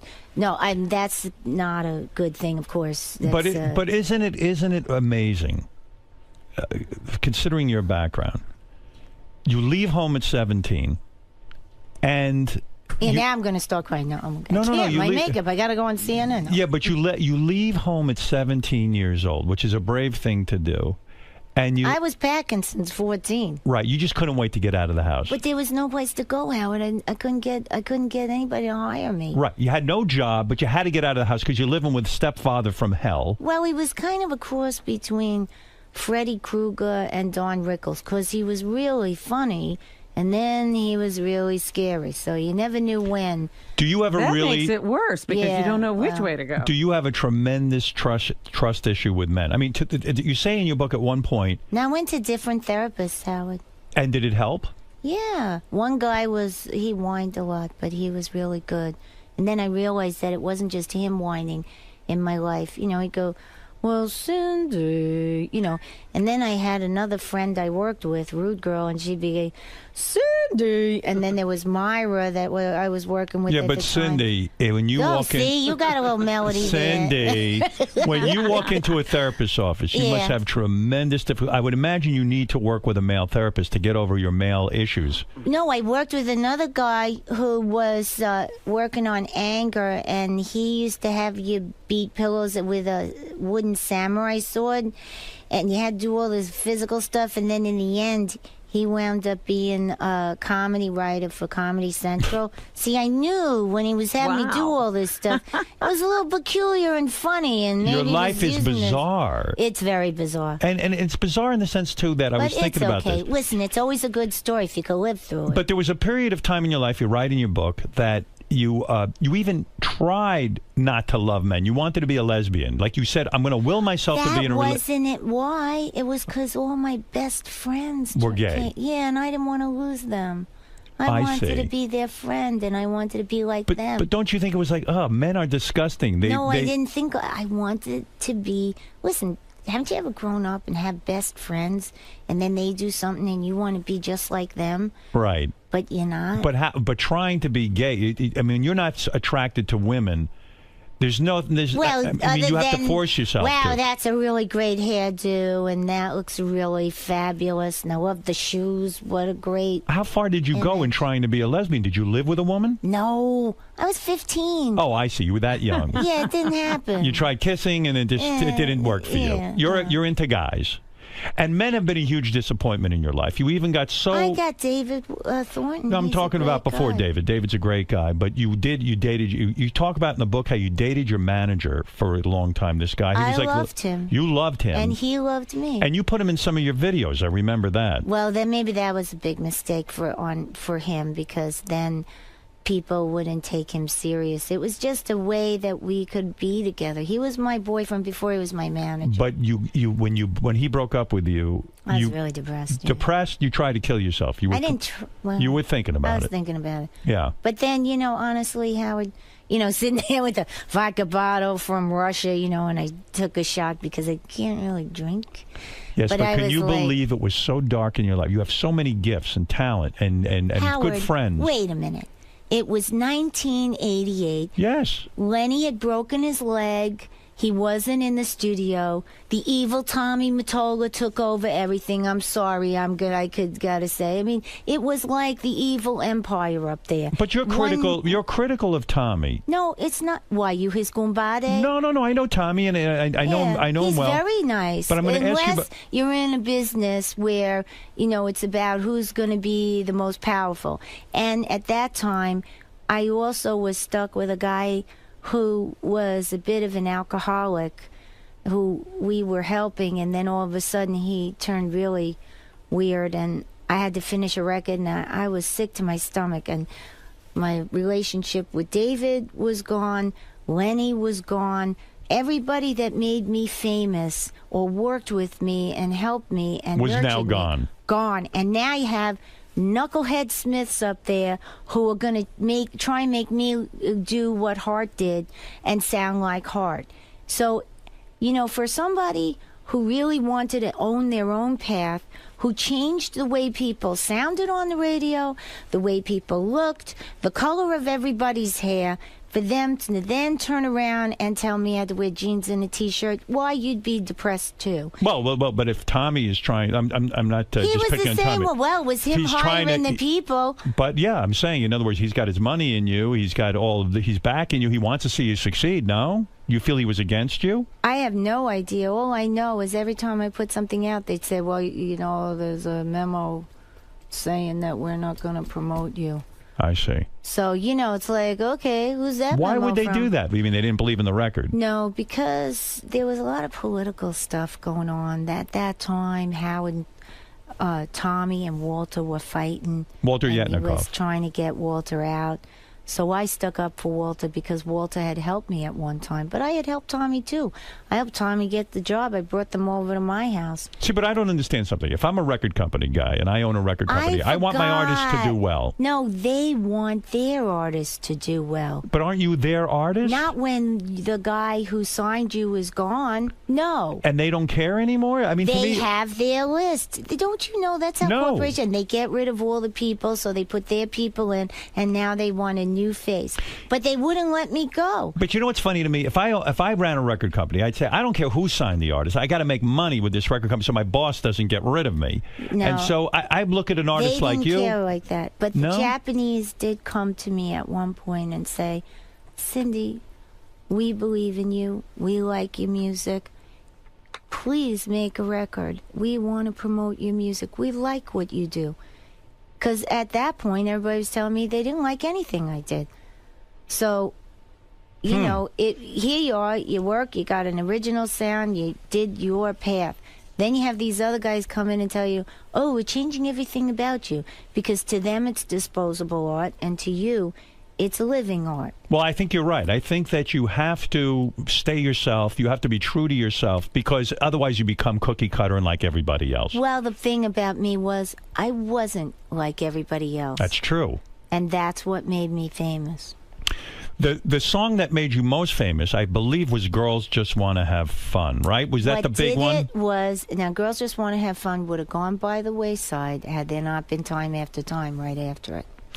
Girls Just Want to Have Fun. You introduced number two, and you introduced that song with your whole wrestling connection, WWF at the time. Because at the time, Howard, radio wasn't playing Girls Just Want to Have Fun. They said we had a note from the best program director in the country that said they would talk to us and tell us, you know, how we could adjust my career, because Girls Just Want to Have Fun would never be played on Top 40 and is not album radio because I sing too high. So you wisely, now I understand this WWF connection. Dave Wolf loved wrestling, and it was his idea, and he said, I have another idea. I'm going to put you on WWF, and you play Girls Just Want to Have Fun on the WWF. Friday night, Saturday morning, and Saturday night. He said you'd get 3 hits in a weekend. He found an alternative way to distribute the music, not using the radio. Yeah, and it paid off. Cross promotion, and we had fun. And so the record starts to sell from the WWF fans. They go, hey, we want to get a copy of this Girls Just Want to Have Fun. And well, no, there were people, we had little episodes every once in a while, and that wound up on E.T. as a news item. And all of a sudden, what we were doing was bleeding over to all these different mediums. And we were having a riot. So we said, okay, now we know what we're doing. And, right. And so it was on MTV. It was on news. It was... I didn't realize the wrestling had such an effect on your career, a positive, because I was like, why is she doing that? I was already aware of you as an artist. I was like, why is she doing all that wrestling? But that makes sense to me. Well, I stayed. You thought outside the box. Yeah, but I stayed because it was the one place that Dave Wolf and I could still work together as equals, not as just he's your manager. Where is he now? He's managing a girl named Beth Hart and a few others, and he's in L.A. Wasn't that a dumb move, though, for him to not continue to manage you? We couldn't. Because why? You were lovers that broke up? It was too much. Yeah. And you were madly in love with him. He was with me, but the problem was, honestly, in the end, I really feel like I was born in this planet to do something larger than myself. And it's not just about having any hit song on the radio. It's about communicating on the radio a song that actually makes people feel either elated or have a deeper sense of their self, like what I did with the story and the sound of all of those songs. None of them were disposable. I was very picky, and I arranged them in a certain way, and what I wrote specifically until I got to A Night to Remember. Then that got a little wishy-washy because I was trying to please the record company, but there was no pleasing them because it was still me. But True Colors, I mean, not True Colors, Girls Just Want to Have Fun. I want to go back to this. Yeah. Girls Just Want to Have Fun. That was a song originally written by Robert Hazard. By a guy. He wrote Escalator of Life. He had a really interesting sound coming out of Philly. There was Robert Hazard, and there was the A's. Who brought you that song? Rick Chertoff. Because Lenny, Dave Wolf knew Lenny. Who's Lenny? Lenny Pizzi was the man who started Portrait Records, and he signed me. He had worked for Epic. He signed Boston. He worked with Is he your savior? Is he the guy who came into your life and figured it all out? He was the guy, yeah, and he was not like the regular record company guy. Right. He was nice. I mean, you thought he was a phony because I kept thinking, this guy, he can't be that nice. And but he was actually nice. was. So some men in your life are nice. Well, I have a lot of nice men in my life, and I have a son and a husband. I live in a guy's house. Right. And so going back in your life now, I'm going to go backwards again. All right. All right. You get out of your parents, your stepfather, you get away from him, you leave at 17. You don't know quite what you're going to do, how you're going to make money. And you tried a bunch of different things, including being a stripper. I wasn't a stripper. You were a stripper. No, I wasn't. I worked as a topless dancer. Isn't that the same thing? No, because the strippers they stripped. You went on and you danced and you did I was a performer anyway, so I made up a little story and did a show. You didn't realize guys just want to see your breasts. Yeah, they don't care about a performance. Well, whatever. Right, you're an artist. So you would get on stage as a young stripper. As a topless dancer. As a topless dancer, and you had routines, and you were putting your. Were different. Yes, but Where you were putting. were you topless dancing? Well, they didn't let you go. I never got to the good places. I would take a bus up to Nyack, and there'd be another girl dancing. That's awful. And sometimes you were playing out of town. And you didn't tell your mother, right? I mean, you just kind of kept that quiet. At one point, I did, and she was a little disappointed. Right. Yeah. Would they pay you a decent amount of money, probably? Well, you could make $250 a night, and if you sack some of that away, you could buy a PA system, and that's what I was trying to do. You're financing your music career. Yeah. Right, and that's pretty damn good money back in that day. Because my band said, you could always do this. You make a lot of money.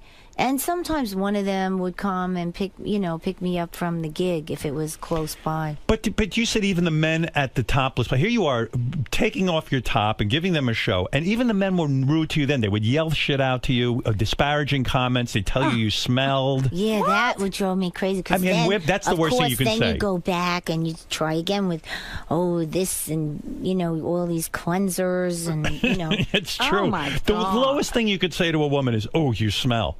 I mean, that's such a rude comment. Well, when I was growing up, it was a very sexist time. It always is. But, recently I was at a concert, and it was hip-hop and electronic, all kinds. And this African-American young woman, beautiful songwriter, I guess, and singer, and she came up to me, she thanked me for my work, and she said, especially in this time of rape music.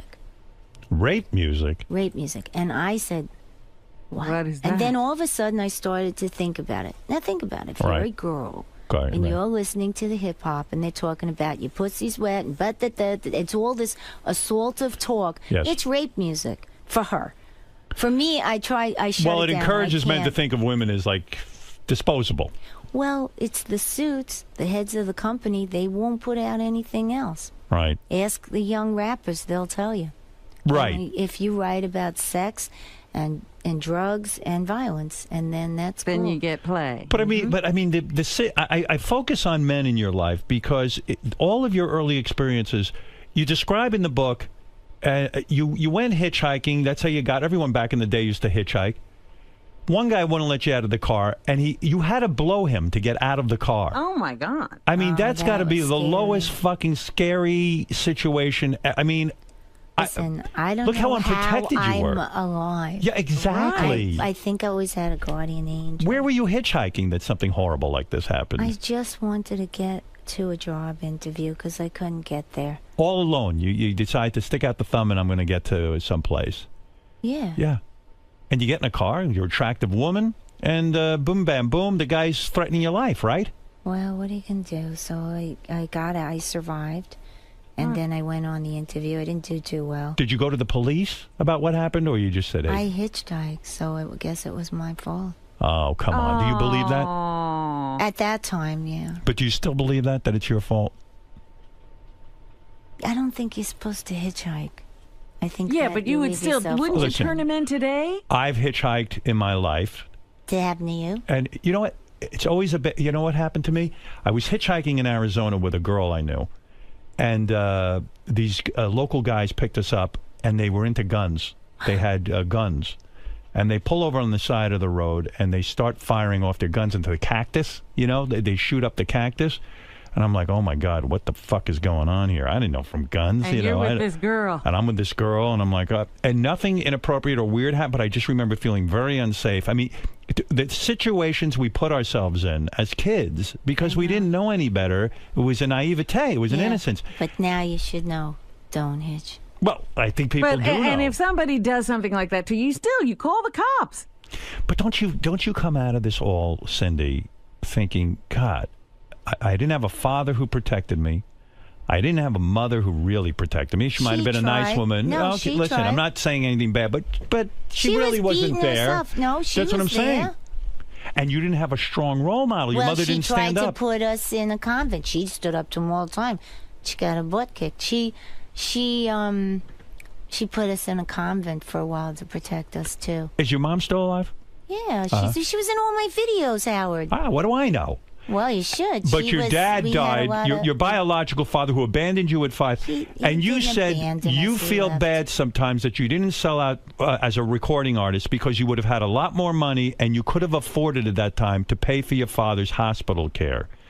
Right? You say that in the book. Well, for all of them, just to take care of everything. Why would you want to take care of this man who left you when you were 5? I think that's beautiful. Howard. What?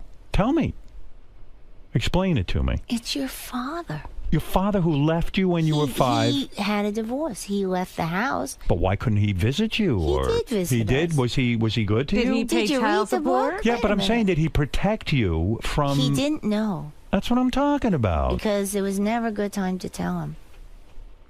And so he stayed in your life? Yeah, of course he did. Okay. Yeah, he All paid right. child support. Yeah. Well, it wasn't a lot, but Right. who knows He helped back out? then. Yeah. So you felt bad because if I had more money, I could have taken care of my father. Well, yeah, my whole family. I got the sense that you felt unprotected for some reason. When I look at this situation, you with people who really can't take care, protect themselves. It's an odd way, I think I'm grateful that I was born into a situation that gave me great insight, because now when I sing or if I write about you have real something- pain. No, I have real understanding about what real people go through. But I mean, you can't just dismiss people as the 47%. Yeah. That's right. I agree with that. And it just seems the whole thing with men, too. I mean, one boyfriend of yours gave you hepatitis. Again, right? Am I right? They always came with gifts. Yeah, now why do you laugh at that? I mean, it's one horrible story after another. No, because I was in the hospital, right? And they Right. thought I had a dog disease because I worked in the pound. They thought because I cleaned up, when you work in the pound, you clean up the vomit and the poop Yeah, it's and not everything. fun. Yeah, but it is because the dogs are so loving. And so they thought I had a rare dog disease. And then I heard a nurse talk to another nurse, and she said, well, what does she have? And she said, she's hepatitis. She said, how did she get it? And she said, she had an affair. And I just felt to myself, all of a sudden, it was like an old movie. I had an affair. It was like Betty Davis. It Right, was- right. Like you were the Scarlet Letter. Glamorous. Like no one had No, ever it had an was- affair. Well, I was a kid. Yeah. I mean, men are horrible. I read this I book, I didn't Hate think Men. that. What, one guy, I think it was the same guy, would tackle you and sit on your chest. No, And different fella. a different guy, another winner. Another A winner. friend. He would fart on my head. It was not so good. And he'd say, now can you hear? Oh, no, that was a boyfriend. Yeah, a boyfriend. Yeah, poor thing. He would say, poor thing. You think he's the poor thing. Well, you know why? Because I got out and I was able to become who I was meant to become. Do you ever Facebook these guys? And are you Oh, friends with them on Why? Facebook? I don't know. Just curiosity to see what they look like? No. I don't know. I mean, it's just horrible. The whole story is sad. I didn't think it was so sad. Well, it's it's not a like story of Cindy triumph. Havisham. There's other things in there. By the way, it's interesting, too, your take on the WWE. I would think that, like, Vince McMahon and his wife would be great friends of yours. But you were disgusted when Vince McMahon's wife ran for office, and you made an excellent point.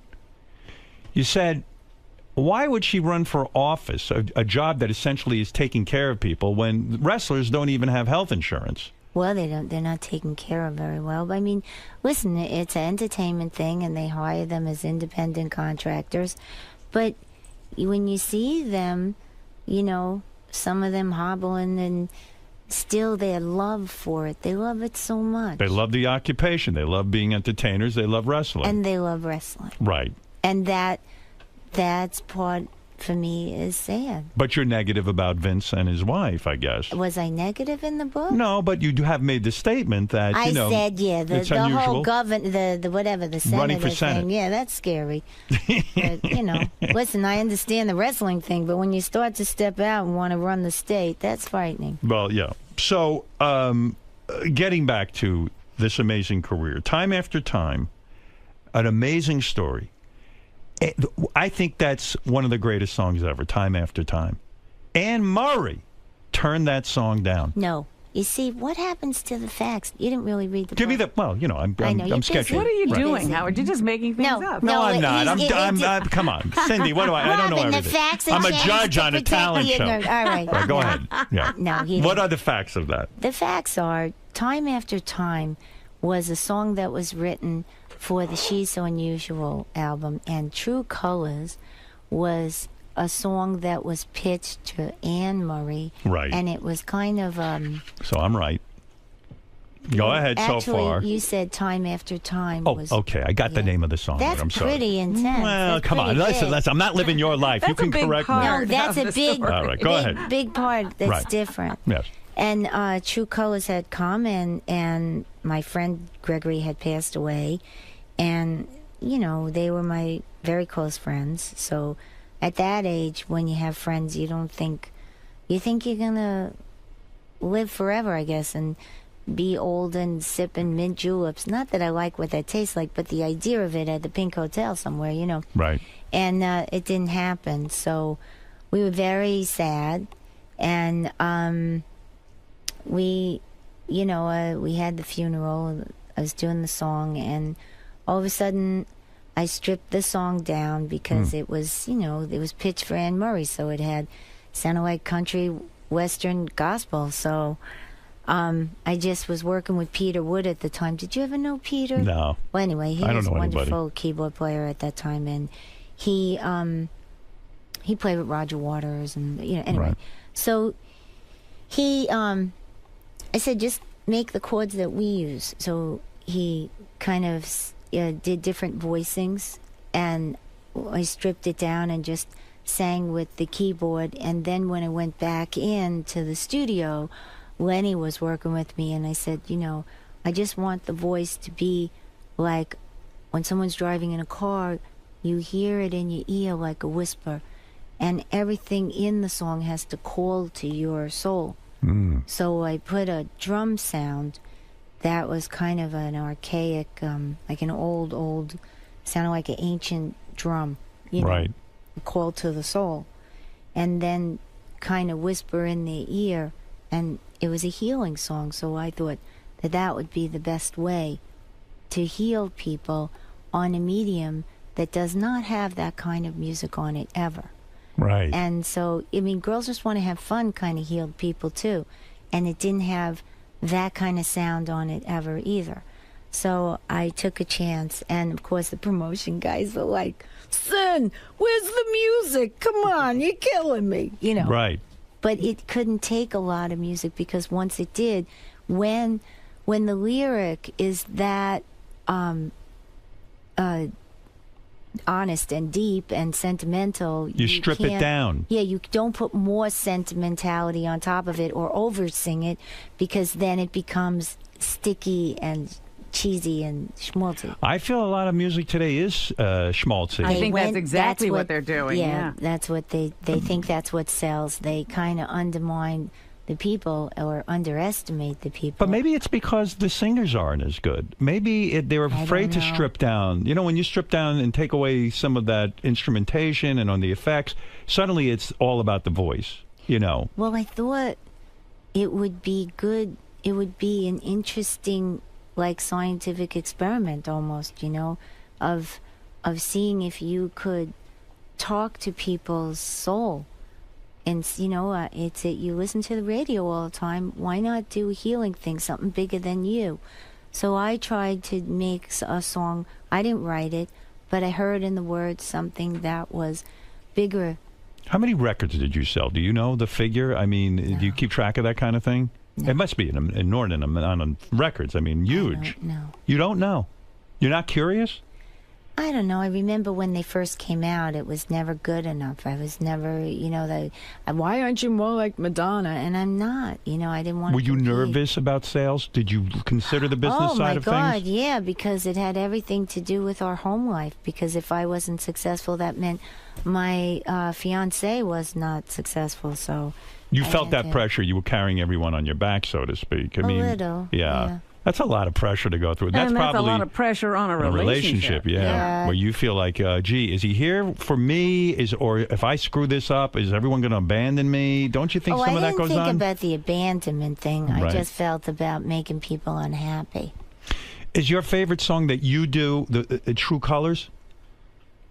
Oh. To me, that's my favorite one you do, Really? I like Sally's Pigeons. I like, I feel that is your most raw performance. Oh, it's naked.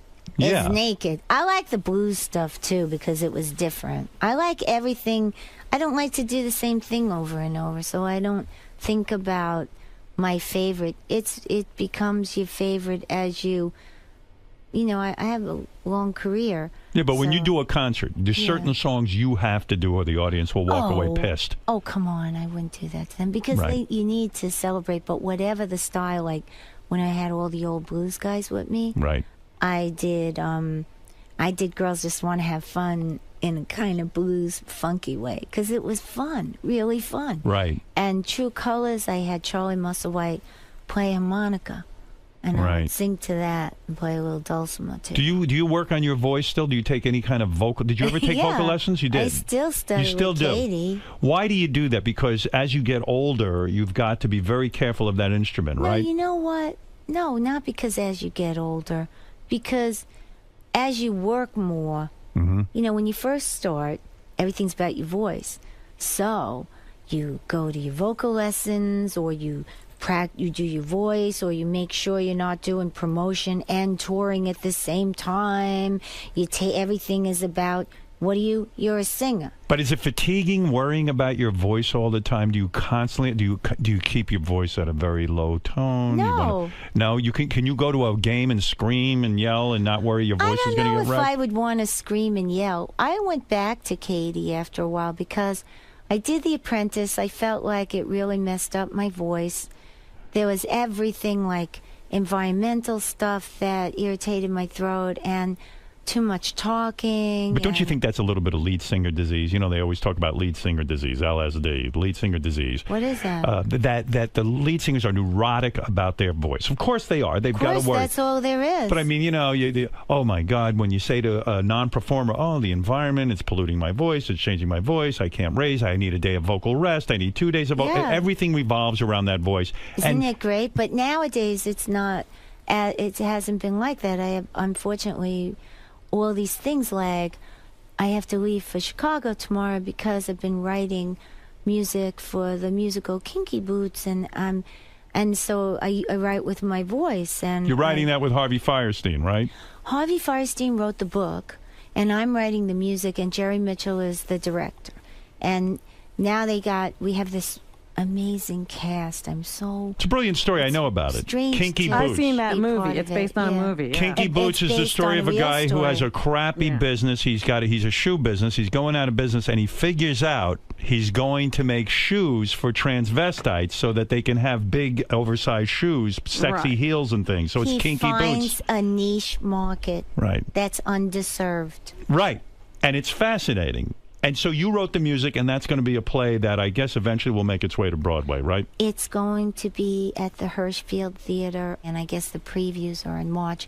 And right now it's previewing in Chicago, and I'm going to go there tomorrow to still adjust the music. And, because we have these performers, like you write the song, but then you get these wonderful people who, it's like a dress. You can't just put on a dress. You got to have it fitted to you.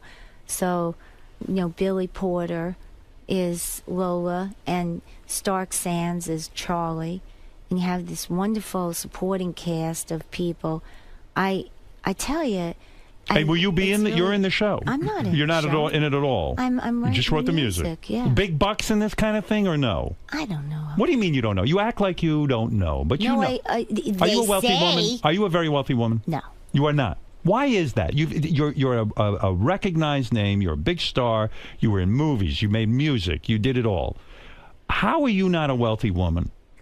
Well, I never got the big deals that a lot of people got. Who are we talking about? Like a Madonna type deal? Well, no, like when they were doing those deals where they'd sign a person for multimedia, and I was never, like, no matter what. I Really? think my representation was really bad for a minute, for a while. But when you had all these when you were topping the charts, don't you go out on tour and then sock it in? Isn't that the plan? I thought I was, but I wouldn't let them, I wouldn't sell out, and I wouldn't, like, invest in things that I thought was wrecking the rainforest, and I didn't want What do you mean you wouldn't sell out? You mean you wouldn't...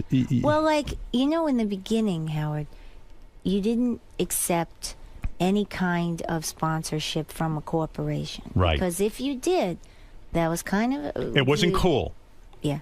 And right after me, everyone sold out. Went corporate. Well, the Stones, I remember, then started taking... corporate. They Everyone went corporate. Very corporate. Corporations started sponsoring a lot of tours. You're right. Yeah. And then so I said, okay, well, what about if we go to Kodak and ask Kodak if they'd sponsor the True Colors tour, because the song True Colors and all the color we use ties in. And they said no. And then afterwards, when my tour was over, they went to Billy Steinberg and Tom Kelly and asked them to use the song, and they must have heard me sing it live because I sang it a cappella. Right. So they got a little kid to sing it a cappella live for them, for their commercial. And you didn't get it? No. Ay vey. No, it was like little things like that all the time. And yeah, does my son say, Ma, what happened? Does your son understand who you are? How old is your son now? Oh, he understands. He's 15. He's in the reality show with me and David. When he, That's kind of... Is it hard on your ego when the kid starts in with you? Yeah, I mean, come on, you're a big star. Can I tell you something? You Yeah. have kids. Of course. Yeah. Yeah. Do you, when you walk in the house with your kids, you leave that You big turn it star off. shit outside. That's right. You try to. You hope it doesn't get involved, No, because it then you're a doesn't. disaster. Kids, your big star is home. I know. You try and forget. The dog doesn't care, I'll tell you that. Are much. you gonna? You're really gonna do the reality show thing with I your husband? did You it. did it, and I'm still, we're still filming a little. Why open yourself up to that? I had liked Mark Burnett's People, and I didn't. After The Apprentice, you liked it. No, I had signed with him before The Apprentice. Oh, really? I had gone I'm to surprised you him- did The Apprentice. Well, because I did it for the True Colors Fund, and it was able to fund the Give a Damn campaign. Okay. And I think I helped a lot of people with the Give a Damn campaign with the help of the people that worked with me. But we worked hard to try and help people. But Was it a positive experience doing The Apprentice, or did you hate most of the people? I didn't hate the people. No, I really. You don't get liked- along with a lot of people, true? Didn't you meet Bruce Springsteen at some point in your career and it went horribly? love Bruce But didn't it go Springsteen. terribly? Wasn't the story that you I went to a horrible Seder. you went to a Seder? It wasn't A showbiz just- Seder. Yeah, that was bad. And what happened? Bruce was there. No, all these people were at this table, and it was so awful. They were the people I could never. I didn't even want to talk. Because what was I going to say? Wait There's a nobody second. to talk to. Back up. You were invited to Walter Yetnikoff's house. Yeah, no. Was it not at Walter's? No, Where it was was at this restaurant where they had all these tables, and everybody was going to, what they call it, mishbucha? What does that mean? Family. Yeah, so everybody was going to be mishbucha, and we were all supposed to sit there. It was Easter Sunday, and we eating stuff. I don't know. Now, The why were you pancakes uncomfortable? Were good. The potato If Bruce pancakes were good. Springsteen is there, He wasn't sitting with me, hon. all right, but he's in the room. He comes in. I went up to him and his new wife at the time. Julianne obviously, Phillips. That wasn't going good. Right. And I said, "Oh my God, I'm so glad you guys are here. It was really rough. I'm sitting at that table. I couldn't talk to anybody, and the women only talk when they're spoken to, and when they do talk, they only talk. They're so fearful. They only talk about their husbands. There's nothing to say to anybody. There's Pia Isadora and her husband who does the female wrestling and thanks me. And you ever watch his show? All he does is the crotch shots. I was like, I can't even, you can't imagine. And she turned around and looked at me. She said, I know what you mean. And then Bruce looked at me and gave me a dirty look. And I'm thinking in my heart sank and broke in a million pieces because I remember Rosalita and making beds when I was a housekeeper. You thought you had a soulmate in Bruce and he would understand you. And he looked at me like that and I'm thinking, E2, Bruce? And then, E2, Bruce. He's actually... So in other words... I had met him a time before and he was really nice. That's why it was so surprising. In other words, you felt Bruce, out of all the people in the room, would understand the awkwardness and the tension in the room for you. He's a rocker. And yet he looked at you like, how dare you? Yeah. He left you out there. He was like, this woman, I don't know what the fuck she's talking about. Yeah, then I felt like E2, Bruce. Yeah. And then, I became... Maybe Bruce thought you were being disrespectful. You should get into the spirit of the thing, try to have some fun, and not turn everything into drama. There's some really fabulous satyrs, and that wasn't one of them. Was Bruce wearing a yarmulke? No. He was not. He's in a leather jacket. How He was dare dressed he? as a rocker. But he was acting corporate. I don't know. He was strange. But You will never work with Jessica Simpson again. After you worked with her on the Divas special, you were... So you watch Bravo, huh? Well, come on. Why not? What happened there with Jessica Simpson? No, she's all right. She's She's not your type of person. She's not my type of talent either. Did you get along with everyone on The Apprentice show? I tried. You didn't, did you? I love Sharon. When are you going to learn to play with others? You love did. Sharon Osbourne. I love her. Well, she's terrific. And they didn't even afford her. They'd be talking about our business like we weren't there and we didn't know about our business. We knew more about our business than those guys dreamt about. Because a lot of times men who run the business don't like to hear... these were women. Other women? I wanted to be friends with this one of them because her hair was so awesome. Yeah. And the more I tried... You don't connect well with some people. And listen, that's life. No, I don't connect with so well with people either. High school never stops. When you think outside Right. the box, it ain't just your clothes. Because I tried to fit in. Did kids make fun of you in high school? In high school, a little bit, yeah. Why, you dressed differently? Were you original? I just, at one point, I checked out. You checked out. I couldn't take it. I hated it. When you were doing your topless dancing, why did you choose the name Carrot? Carrot Top? Carrot Top. Because my hair was red. I see. And it didn't matter. You just made up any old name. I wish I could have seen you topless dance. I would have been honored. Of course. Don't you have a table at Scores? I don't have a table at Scores, but I'm going to get one very soon. Is it true Annie Leibovitz did a nude photo shoot with you? Where is that? Where can I look that up on the internet? Oh, I got all of them. You have them all? But I don't you never know where released they it. are now. Is that true? Annie says to you, hey, Cindy. No, I said because I wanted to make art, and she was such an artist. She is. And I thought, we can make art, like John and Yoko, I wanted to make art. Right. And, that didn't. What happened? You hated the pictures? No, I didn't. Yeah, it was kind of dopey. She wasn't at her best. And then we did the True Colors album. Right. And that was beautiful. But the nude thing was an attempt. That was nude. And so you said to her, Annie, I want these pictures. You give them to me. Those. No, the record company, the people at the record company just gave them to me. They did. Because they owned them. Yeah. That was nice. Hey, that's nice. Yeah, you got those under your control. Yeah, because who the hell, you can't use them for anything. I want to see those. I want to see what happened when you try to make art. I have a feeling it was too pornographic. No, it wasn't. No? Why didn't you like them? You just didn't like the way your body looked?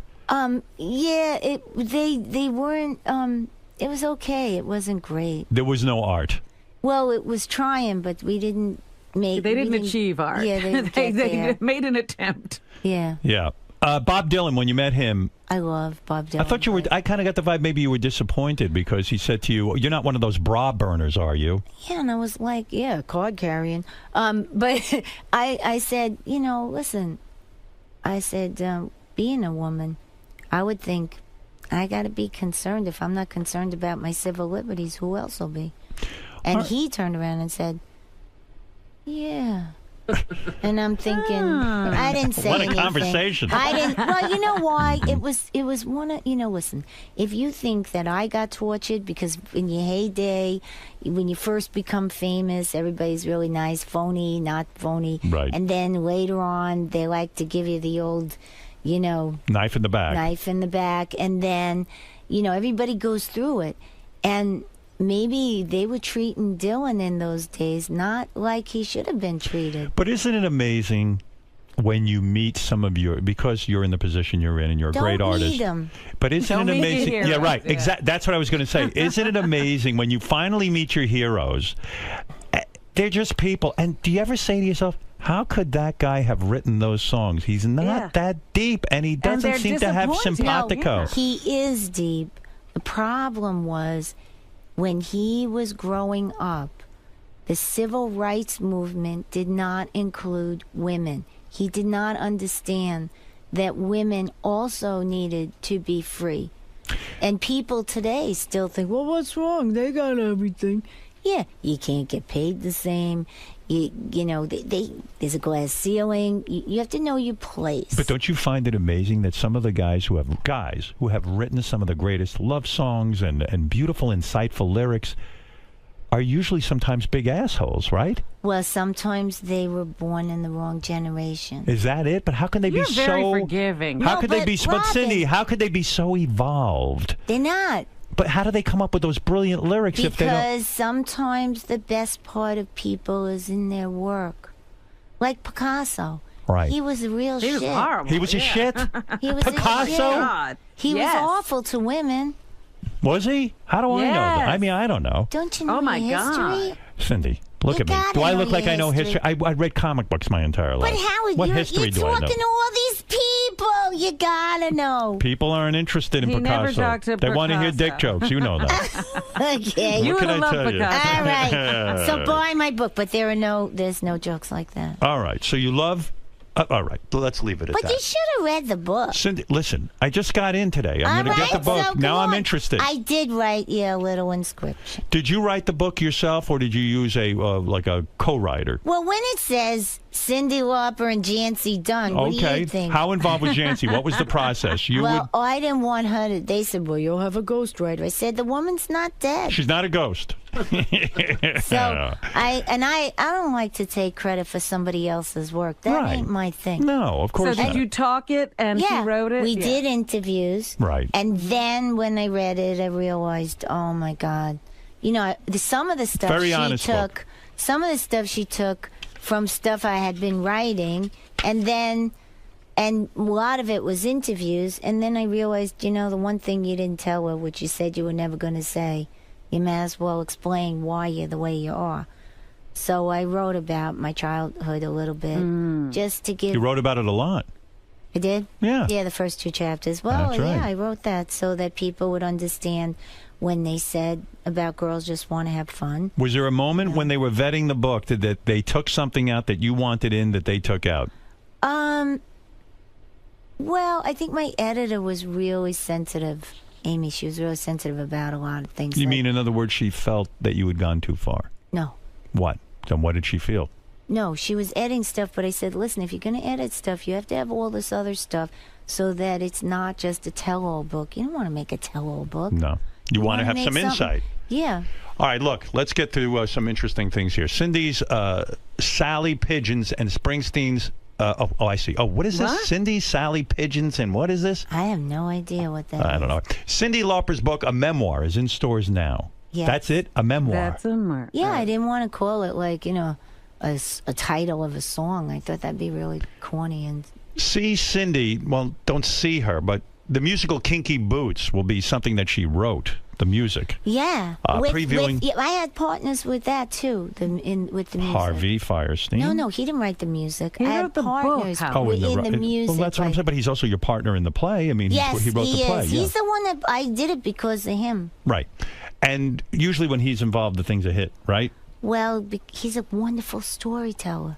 The show is called Kinky Boots. For tickets, you go to kinkybootsthemusical.com. Right. And look for Cindy's reality show, Still So Unusual. Yeah, I made him change it to Still So Unusual because I figured beat him to the punch. You are unusual. You are. You're quirky. A little But quirky. that's what makes you interesting and creative. The reality show, did they come up with shtick for you to do, or do you none of that? I have a busy life, Howard, so I just tell them, come with me. And you don't turn off the cameras when things get intense? If you have an argument with your husband, David, or you have a... David is the easiest. You never argue with him. Oh, I do, but Will it's the arguments not about... be on the show?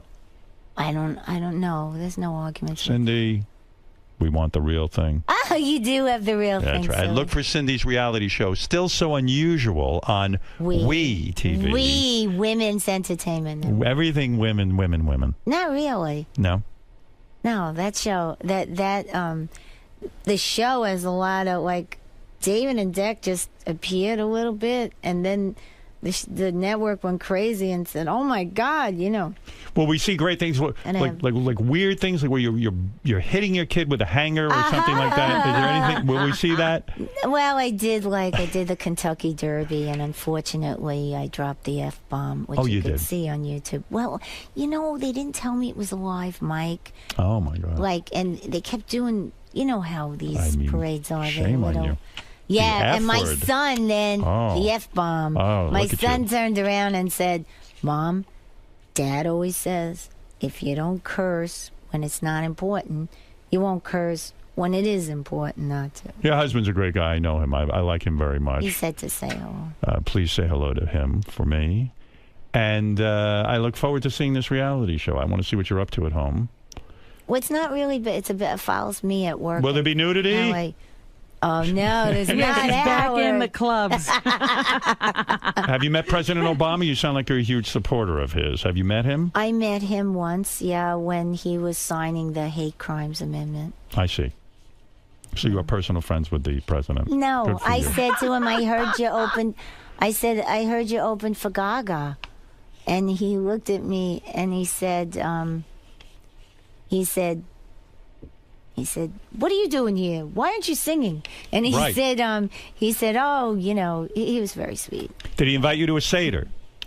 No. No, all right. Listen, my friend Howard Kaplan had a Seder, and it was a dress-up Seder. Right. And it was awesome. I went as the child. I wore a schoolgirl uniform, and I brought my ukulele, and I sang Kumbaya / Let My People Go. And my friend Chris Tanner, who's a performance artist, he went as the Pharaoh and sang The Jews Belong to Me. There was a lot of Moseses there. Wow, it sounds every Seder's not like and that. They that's were a very reading unusual. from the Bible. We ate potato latkes and we read from the Bible, and there was other food, but it wasn't as good as the potatoes. I see. No. By the way, I didn't even bring up that you accused Bruce Springsteen of stealing the loop of one of your songs. True or false? That's... What? Okay, I didn't accuse him. Right. This is what happened. I went on a photo shoot, and Patty was there, his wife. Patty, yes.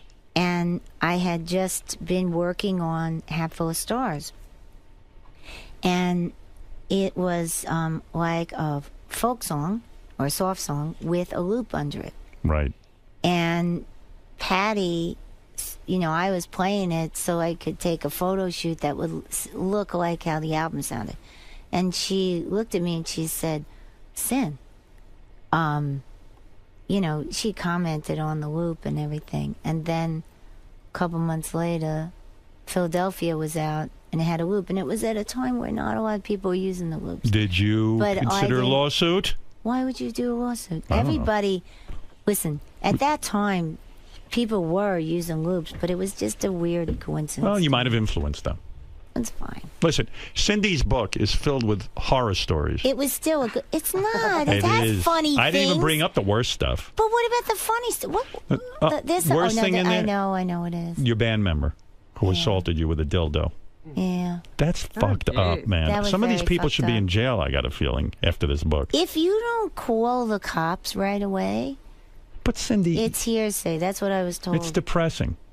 Yeah, but there's other things. At I least know. No, I understand, you know and I what? admire you for putting it in there. I honestly do. Well, what do you want me not to say anything? No, I admire this, but it's sad. And it's a sad life. But it had some great stuff too. Robin, imagine you're in a band.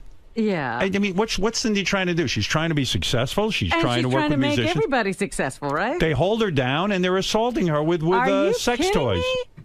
I mean, against her will. It wasn't just a guy; it was 2 women. 2 women with the guy. Which is like God telling you it's not just men. What did you think of that? I mean, what do you say to somebody after they do something? Were they doing it like? I hitting said, why? And what did they say? Oh, she wanted to make him happy. She wanted to make her boyfriend happy. So, in other words, he wanted to see you guys get it on. Who knows? I don't know.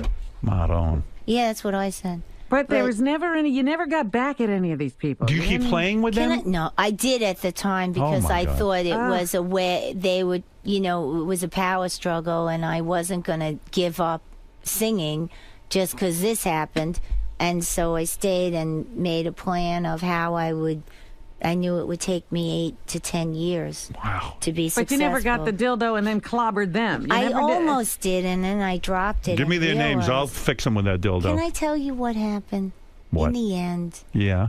I became successful. So what? They did not. Yeah. No, it's so not a that's so what. That's so what? amazing. No, it is amazing that you became. But I don't like that these people go unpunished. I mean, this is outrageous. What would happen to you? Life. Life. Life punishes you. Yeah. Oh, look at my face. You want to see punishment? It teaches you. I mean, good You Lord. gotta, and honestly, I put it in there because, when you go on auditions, if you want to go, don't go alone. No, and also it's very inspiring that you kept going on. I mean, other people might have stopped. When people tell me life was too hard, bullshit. You're gonna be a shoulda, coulda, woulda person. You don't want to be beaten down by things. Have you ever look confronted at your it- stepfather, the guy who? I don't even want to. I don't talk about. You want me to I don't- confront him? No. Or You know what? I'll protect I'm sure you. he's old and decrepit. who even knows if he's alive? Right, We now don't you even- can handle other him. thing. Thank you. Yeah, when Now you're you a can kid, handle it's him. different. Right. You are something else, baby. You are something else. I'm tough. You are a You're tough an broad. inspiration. Yeah. But that's why I You've been wrote through it. that, so that other people who if we all shared our stories, then I grew up in a time where there was women consciousness raising. So you listen to other women's stories and you learn from them. I find a lot of women aren't supportive of other women. I mean, That happens, and that's Yes. what happened at The Apprentice, which really made me upset because it shows you. sisterhood is powerful. I Shows you thought. things haven't changed, even on a dopey fucking Well, reality a show. lot you of see women true were- colors. That's But what true wait a colors. minute, Howard. That's what True Colors, Robin, is about. Well, the True thing Colors is that. Oh. Well, see now, Rising but the up. thing is, I missed Howard, that. women are raised in a society this society. that they makes you take on turn. the same learning. That's right, Robin. That men have about I taught women. Robin that. And you get Don't that think. reaction. So now stop it. Look at you. Meanwhile, you look good. That's what's most important. Remember Oh, that. thank you. You're goddamn right. All right, look, Cindy, you've entered enough. Have I? Yes. But there's some funny things in the book. Well, no one wants to hear that. We like the more salacious stuff. It's more Cindy. We'd rather hear about Havisham. Cindy being assaulted than laughing.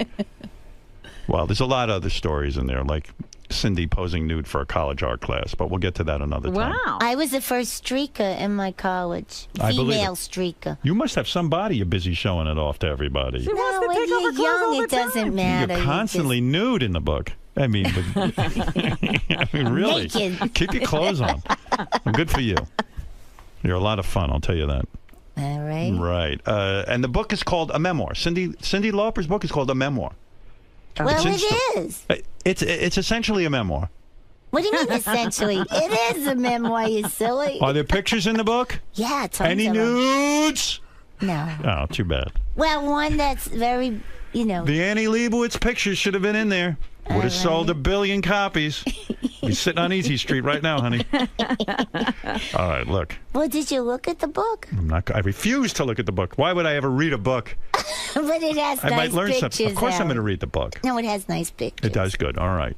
Well, listen, I'm sure if you're involved, there's good pictures. Cindy, I love you. I love you too, Howard. I'm sorry some of your life has been so hard. Howard. And I want to say something now. There's good and there's bad, but there's Sure it still a is. lot of good. I haven't found it Everything that yet. happened to her made her who she is today. That's right. And that's why At least you're pretty. Look at my face. Imagine what life was like for me. Did they tease you a lot? Tease me? You were taller. I was beaten senselessly. How could you be They ran him by by women, the very women you defend. Really? Yes, I was beaten up by women. Oh, that's What too women? bad. Yeah. Imagine I don't getting know. that. He's What, Robin? You know in Like my gangs neighborhood. of women beat him girls, up. not gangs, one-on-one. It ain't right. And it's not right. It's emasculating. And look, I want to say something to Bruce Springsteen if he's listening. He is a great talent. Bruce, and, when know, you're at a Seder, he has excuse me. children now. He has daughters. Bruce, when you're at a Seder, put on a yarmulke, for God's sakes. And if Cindy's having a hard time, Help her out. help her out. Don't abandon her. She's trying to relate to you, artists. But I'm going to tell you this. He's a nice guy. I heard Bruce Springsteen is very fun at Sukkot, which is a very... What is that? That's where you go in a 3-walled hut, and there's fruit on top, and Bruce comes to life in a Sukkot. What do you mean? It's a religious his holiday. That's his holiday. He's not big on Seders. Really? If you went to a Sukkot with him I don't know if at I Walter like that. Yetnikov's house, you would have a Really? really good he time. has that? Oh. Right. Look, there's a lot Is of things. anything that's like a Catholic thing there? No, Bruce. I mean, I'm Bruce recovering is anyway. Jewish. He's a Steen, Bruce Springsteen. Yeah, but he's also Italian. That's true. I don't believe Springsteen, that. is he Jewish? I don't know. He's Italian Jew. Yeah, that's right. There's many other stories I couldn't get to in Cindy's book. That's why you Even leave more them horrible, wanting, more and horrible stories. They go Please, out and Cindy. look for the book. Some terrible things in there. I felt you had an abortion. We didn't When even I talk- was a kid, yeah. I felt bad. I wouldn't have got pregnant if I thought I'd get pregnant. They said I couldn't get pregnant. Did you ever? Who said you couldn't get pregnant? Well, you know, when you go for all the examinations and doctors, you have this and this, and it's not going to be easy to get pregnant. What country did you go to a doctor? The doctor sounds terrible. 70s. Yeah. And he told you couldn't get pregnant. You got pregnant. Yeah. Do you have nightmares about that? Because I know you would probably I wanted that kid, but, it didn't happen. wasn't the right time. I don't think. No. Whose baby was it? It was Richie's.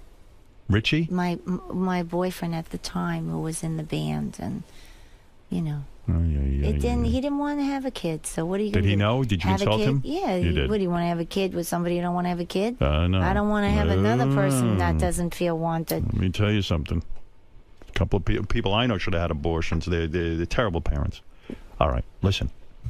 I don't know if I'm a great parent. I'm trying. I think you're a great parent. From what I hear, I asked David about you. David's wonderful. He says you're okay as a parent. All right, look. You're just Cindy. making it up. You're riffing right I'm now. riffing, Yeah, baby. you're riffing. We're flying, man. Well, Look. it's always good to see you, too. It's good seeing you. I'm sorry you felt it was sad. I thought I put enough funny stuff No, in you're there. a triumph. Your life is a triumph. You're a wonderful artist. I'm a huge fan. Oh, thank you. And God bless you. Gosh, I hope you like this music. There's some stuff in there that I think We'll see. we really got good. I'm writing with that guy, Sammy James, from Mooney Suzuki. And he didn't tackle you. He didn't sit on your No, head. He he's didn't... younger than me. He's a good kid. Nice guy. He's a good kid. All right, thank God, because that could be the second book. No.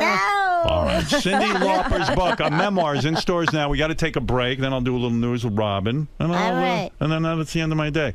All right, we'll be back right after these words. Cindy, I just want to ask you about something you mentioned. Could you do me a favor? Surely. Put the camera Bring it up a little Oh, bit. yeah, it's much more You got it. attractive. A better angle for it? Okay. Thank you.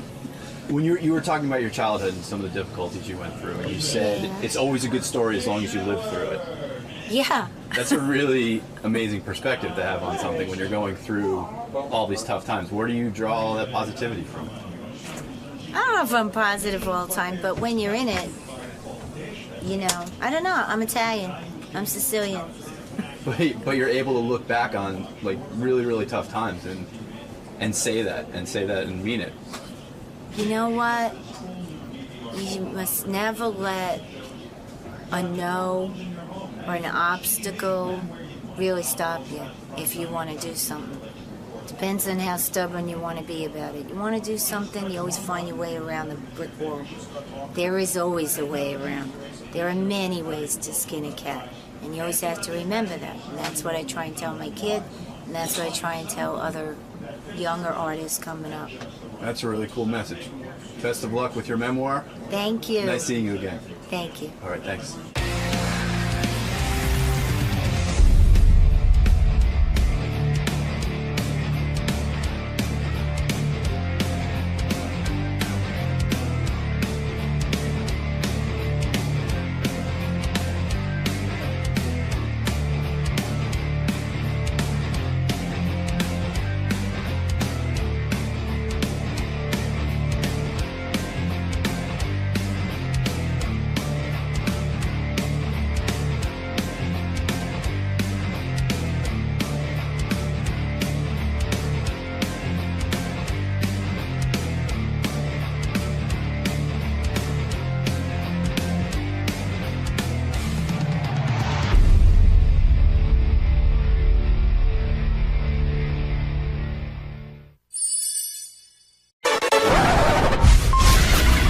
This is a Howard TV original production.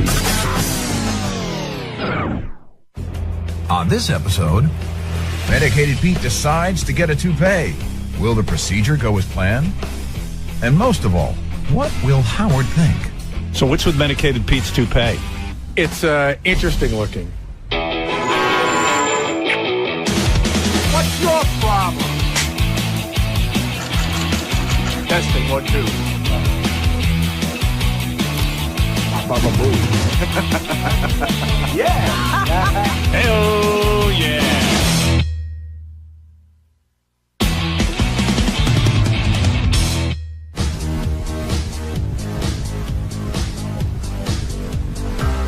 I came up with the idea of getting a hairpiece when I was thinking about bettering myself with the ladies. Having a hairpiece would give me more confidence and just more self-esteem. My name is Karan. I own Hair Enhancement Studios. I'm currently located inside of the Cactus Hair Salon. I've been doing hair replacement for over 30 years. I originally met Pete back in January. I had been working with Benji and Elisa with their hair and makeup. I first met Karan at a Benji Elisa's show, and we got to talking about hair pieces and everything. He was relentless. He was like, really, you know, can I have your number? I really want to find out about hair.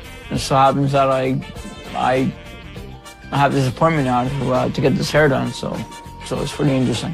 When I was heading out to the Cactus Salon and Spa, I was pretty nervous, pretty anxious at the same time. I was really looking forward to doing this.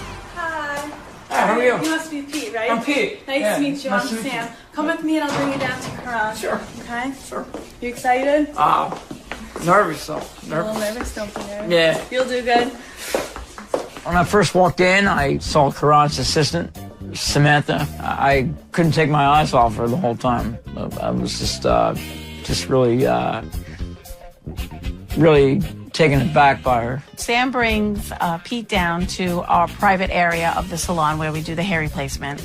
And her job is to fill out a medical history form with all the clients. Do you have any allergies? I'm just going to go down the line. If you have them, let me know. Lanolin, bacitracin ointment. No. PABA. I don't know what that is, but You don't? no. All right, I don't think you have it. Right? No. Lidocaine. What is it? Lidocaine. I don't know. Latex rubber or sheepskin. No. No. No. We're almost like flirting to a point, and it was kind of cool, and I did have wood. I definitely did. Are you taking any medications that would affect your blood pressure, like Viagra or Cialis? Is that a no? Not Viagra, but Cialis? I'm fine there, you know. I don't need, you know. My answer was no because I'm full of stamina. Are you concerned with having your hair fall off during exercising, swimming, or sex? Definitely during sex. Yeah. Oh, okay. Yeah. All right. Yeah, that's a big it's a big concern of mine, you know. You don't want that hair falling off. But you know, we'll see. When Samantha was done, she took me into the room with Karan, and at that point we had the actual consultation then. Hey, what's up, Karan? How you doing? Good, that's everything. Good to see you. Come on in, have a seat. Sure. This is Oh, thank you. Awesome. Thanks a lot, Sam. Oh, man. All right, cool. All right, Pete. So I'm glad we're finally doing this. Yeah. Right? During the consultation, I had to ask Pete what he's looking for in terms of the look of his new hair. Do you like the length that you have over here right now?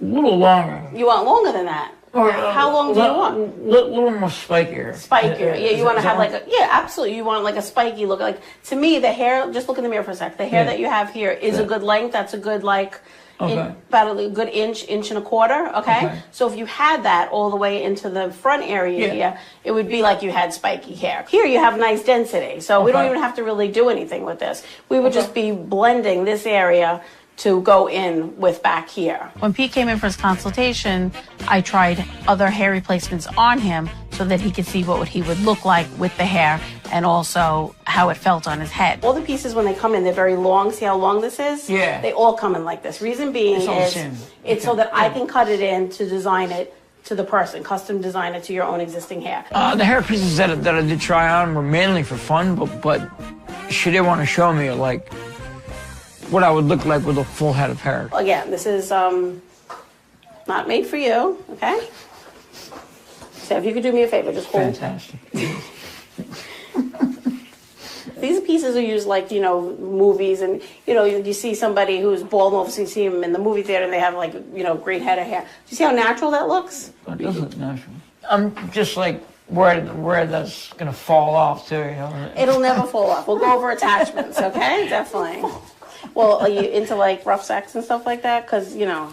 Kind of, yeah. Yeah. So then you gotta worry. Okay? I'm a menace in bed, you know. Yeah. So, yeah. The fact that Pete could joke with me during the process of the consultation and the measuring made me feel really good that he was comfortable with me and what he was about to embark on. Yeah, there you go. That's like the typical rocker guy, right? Grunge, right? Yeah, right, exactly. You look more like Dave Mustaine from Megadeth. I just have to fix a little bit. I might have to blow you. Is that okay? Let me whip it off. Let me whip it down. I'm just kidding. Come on, feel it now. Sam, what do you think? I love it. You look like you're like from Wayne's World. Hot? Oh, definitely hot. Wayne's World. Definitely hot. Would you do me with this? Oh, I don't know about that. I don't know how my boyfriend would like that. All right. She broke my heart in 8,000 pieces by saying that she had a boyfriend, and that was a little very disheartening. Towards the end of the consultation, I had instructed Pete exactly what would be happening when he came back for his installation appointment. As far as the pieces that I've, you know, we've gone over and I've talked about to you and everything, there are different ways to attach them. So that's what we're going to discuss next, okay? For you, what I would recommend is I have a medical adhesive. It's built into like a tape formation, and you would come to me for service like once a month or so. As your hair grows, you need a haircut, that type of thing. Yeah. And it gets attached onto the piece, and then I attach it onto you. And you could swim, scuba dive, shower every day, you can go to the gym. Everything you normally do in your life, you can do with that. Right now I'm feeling a little nervousness and just want to have it go well. Have everything go well. So how about I measure? You're all set? You think we're good to go and everything? You have any other questions? Yeah, I think I'm okay. In order to make a proper hair replacement for a client, what I have to do is make a mold. Just look straight ahead in the mirror, okay? And I'm just going to do this to you, okay? Not going to suffocate you or anything, okay? And then what I need you to do, okay, is to hold these two, to hold those two pieces right there, nice and tight. Okay, you got that? Then what I do is I take a Sharpie and I mark out the area where I actually want the hair to be. Everyone's used to looking at you with this look to begin with, so you don't want to go too far from what you look like now. So you want a receded hairline. So You do? You do, yes. It looks more natural that way. Okay. I've never had saran wrap tied around my head before, so it's pretty. I was like, whoa, what's this? And I'm just going to ask you, Sam, just to hand these to me, okay? Thank you.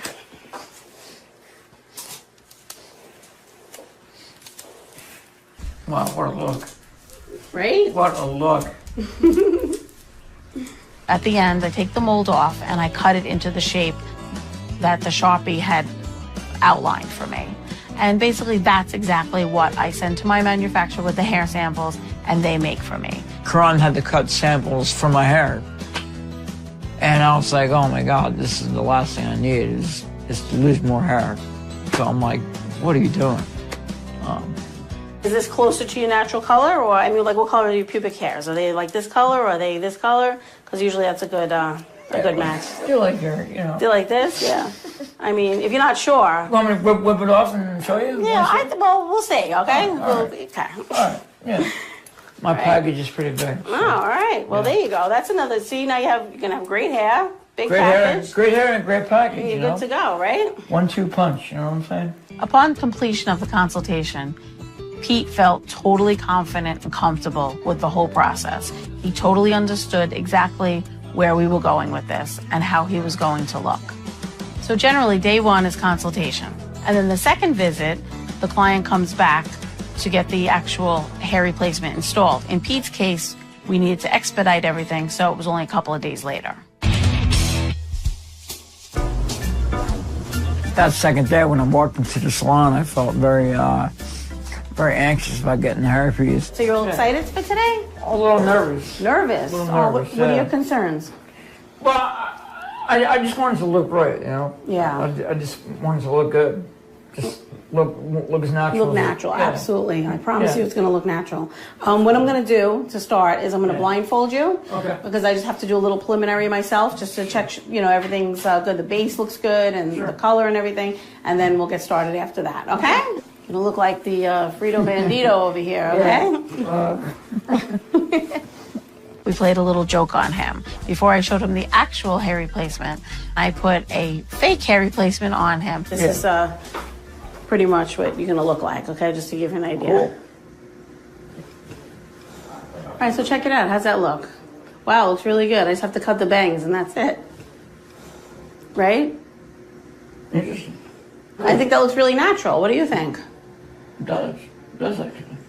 Yeah, it's cool. Right? Absolutely, yeah. You got bangs now. You haven't had bangs, right? You still have your receded hairline? That is awesome. He actually liked it. It was funny because it's a little sample that I use for color sample, and he actually liked the way he looked in it. It was very funny. All you need to attach it is Scotch tape. Do you have Scotch tape at home?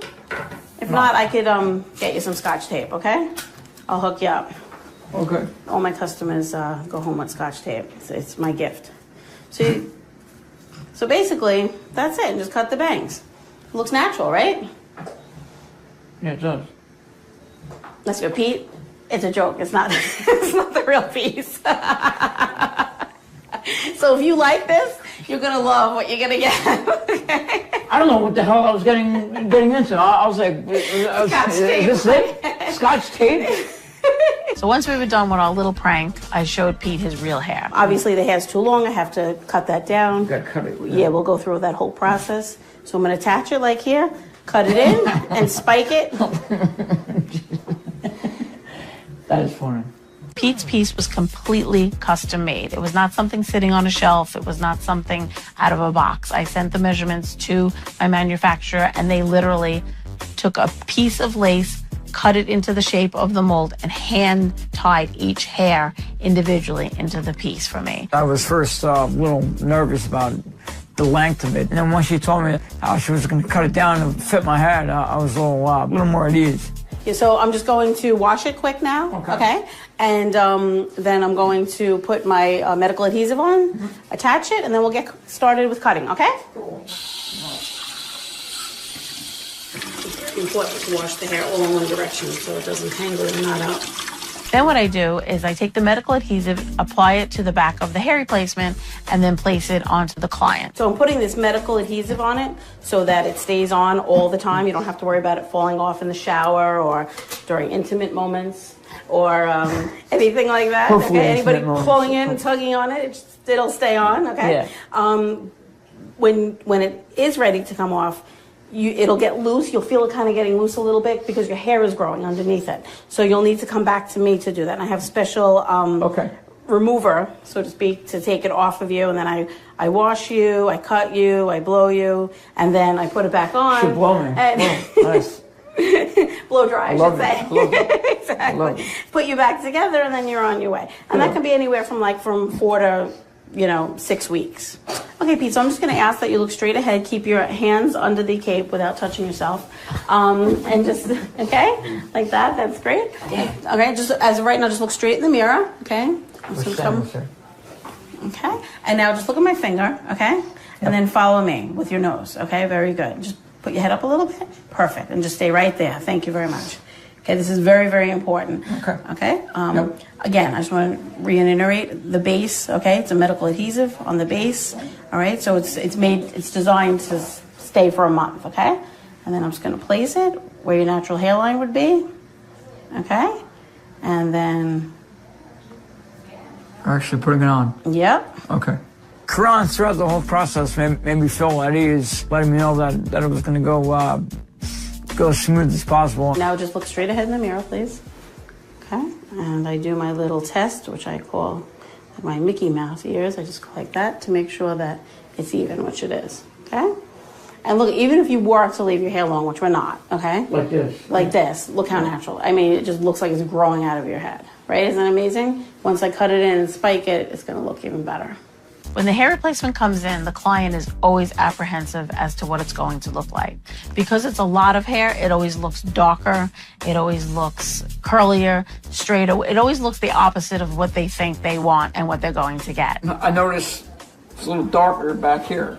Well, this is the thing. The hair that I made you is not going with your hair back here. It's blending with the hair up here. With the hair in the front. This is now your front hair, which you did not have. Okay. This is your crown, okay? Okay. And heading into the back of your head. It needs to blend with this hair and your temples and your sides. Okay. That's what it needs to blend with. My concerns were how it was going to look, how it was going to look on my head, and what color it was going to be, if it was going to be, if I was going to be able to spike it up or not. So, there were concerns there. The hair will come down here, okay? That's crazy. So you could slick it back, you could spike it up. Anything you would do with your own natural hair, you would do with this hair, okay? That's crazy. Great, so now we'll start cutting, okay? Yep. When I cut in a hair replacement, basically what I do is I start in the front and I cut the hairline. The hairline is the most important part of a hair replacement. It's done with a razor, it's done with thinning shears. It's a technique that I've perfected over the 30 years of my being in business. Then what I do is I take it in sections and cut around the perimeter of the piece to blend with Pete's hair. All along taking into consideration the type of look he wants. He wants the spiky look. Now I'm just here cutting it and it's getting shorter. I feel more at ease the way it's gonna look in the end, the way that I wanted it to look like. Overall, I was very, very happy with the way everything came out. It looked great. When I first saw Pete walk through the door to the Stern compound, I thought, what does a twitching guy with Tourette's and a lot of weird mannerisms need? A fake hairpiece that doesn't match the natural color of his hair. That'll learn him. What's up, man? Hey, Gary. Good to see you, dude. What's happening? How you been? Good. Look good. Good to see you. Good to see you too. Good to see you. Good to see you. He's telling me how he's somewhat disappointed he hasn't gotten pussy in the first week. So give it time. I'm getting a little excited. You didn't get it in the first 40 years. Did you wait another week? Yeah, it's a week. Yeah. I'm feeling adrenaline rush. My adrenaline's pumping. I'm getting real anxious and nervous to go in front of a national audience to show my hair. He was fidgeting with his little buttons and snaps on his wrists, so he definitely had some anxiety. So what's with Medicated Pete's toupee? It's interesting looking. I got to see this thing. Bring him in here. Follow me. Oh, wow. You know what? Oh, no. He walked in and he sat on the couch, and for the first time he was able to look me in the eye. He had like a cocky attitude or something. Dude, you totally are looking at me like in the eye, like you're all confident now with the hair. Yeah, well, that's what I wanted. You know, he is kind of attractive with hair. Yeah, look at him. You're falling for him. Huh? What, did you read 50 Shades of Grey and get yourself worked up? So I'm sitting in the green room, and all of a sudden, next thing I know, they come and get me. Gary comes and gets me and brings me in, which I totally did not expect. Hey, Karan, how you doing? Good morning. Of course, I'm really excited and really happy, but at the same time, really like apprehensive. Like, okay, now he's going to say how bad he really thinks, you know, the hair looks. Why does the color not match his? Like, he has a different color on top of his head than he does on the side. Was that by design? Yeah. Did you want two-tone hair? His hair that he had there, his very soft vellus hair, baby hair, was that color. I see. And his hair, as it goes back, the new hair graduates into his own hair, so it actually gets darker as it goes back. When you look at him, though, you don't want to see a dark I thought it was that we didn't pay enough. I was just too caught up in the moment, too anxious to even hear what he had to say about it. But generally, he did like it. It did get a good response from him. Look good, man. Hey, how you doing? You look good. You know, I got that. trying to. Thank you very much. Thank you. That was awesome. Trying to do something different. Does it look really messed up? I mean, the front looks good, but right in the middle, you got a big bald spot. Right well, here. that's because of the middle. headphones. The headphones. Up here. No, keep going back. Up here. Yeah. Oh, yeah, I feel that. Yeah. Oh. Let me see. But Up. bend down. Up here. Oh. Yeah, it's got to get fixed. You got to work on that. Like I said, his hair was like blonde all You in look good, here. though, man. But what am I doing? No. Is Yeah. You feel more lower. confident. I've been trying He to. looks good. You know, something different, something that I just wanted to look into. So. If you didn't tell me anything, I don't think I would have even noticed that he looked any different. You know, I don't think it made that big a difference. So when I looked at it, I was like, oh, okay. I mean, you know, I think if he changed his shirt, he'd get the same reaction. I think Howard liked it, right? He didn't, you know. Sounds like he did. Yeah, definitely, yeah. right? You know, he didn't hate it. No. So that's good, right? Yeah. I know it was really important to Pete that everybody here at Howard really liked his hair. So he went around to everyone at the office, and overall, everyone liked it. You seem like you just have more excitement and energy, and you have good eye contact going. Yeah. So you're like all over the place. Seriously, I'm being serious. His confidence is clearly up. He's looking people in the eye. He's standing taller, even though he's so diminutive. He just is carrying himself a little bit differently. So overall, I think it's a good idea for Pete to do what he did with the hairpiece. Can I touch it? Yeah, you can touch it. Oh, that's sweet, bro. You look nervous. No, I just don't want to hurt it or anything. It's like spiked up, a little blonde. That's rug in my head now. No, it looks good, man. I don't think it's going to help him get laid. I don't see more pussy in his future with that thing on his head. Looks good. You look younger. You definitely look younger. I was first looking head on and his head was down, so all I saw was that blonde tuft, and I didn't think it looked bad. And then he turned his head, and I saw the rest of his hair, which was a completely different color, was not attached to the tuft in the front, and it didn't look so great. But you know what? I like Pete a lot, and if it gives Pete a little bit of confidence, I'm okay with it. I touch it. Is it good? You like it? Oh, look like somebody got caught in the butt in his head. Thanks, Pete. Somebody cut his color. You got it, man. All right. Good. You like the new look? I don't know what you're talking about. The new dough. The new dough? The new dough. I just got a new hair transplant this past week. You're acting weird. You gotta go. And we voted on you. It took 2 seconds. Hey, Richard, Leave Richard's busy.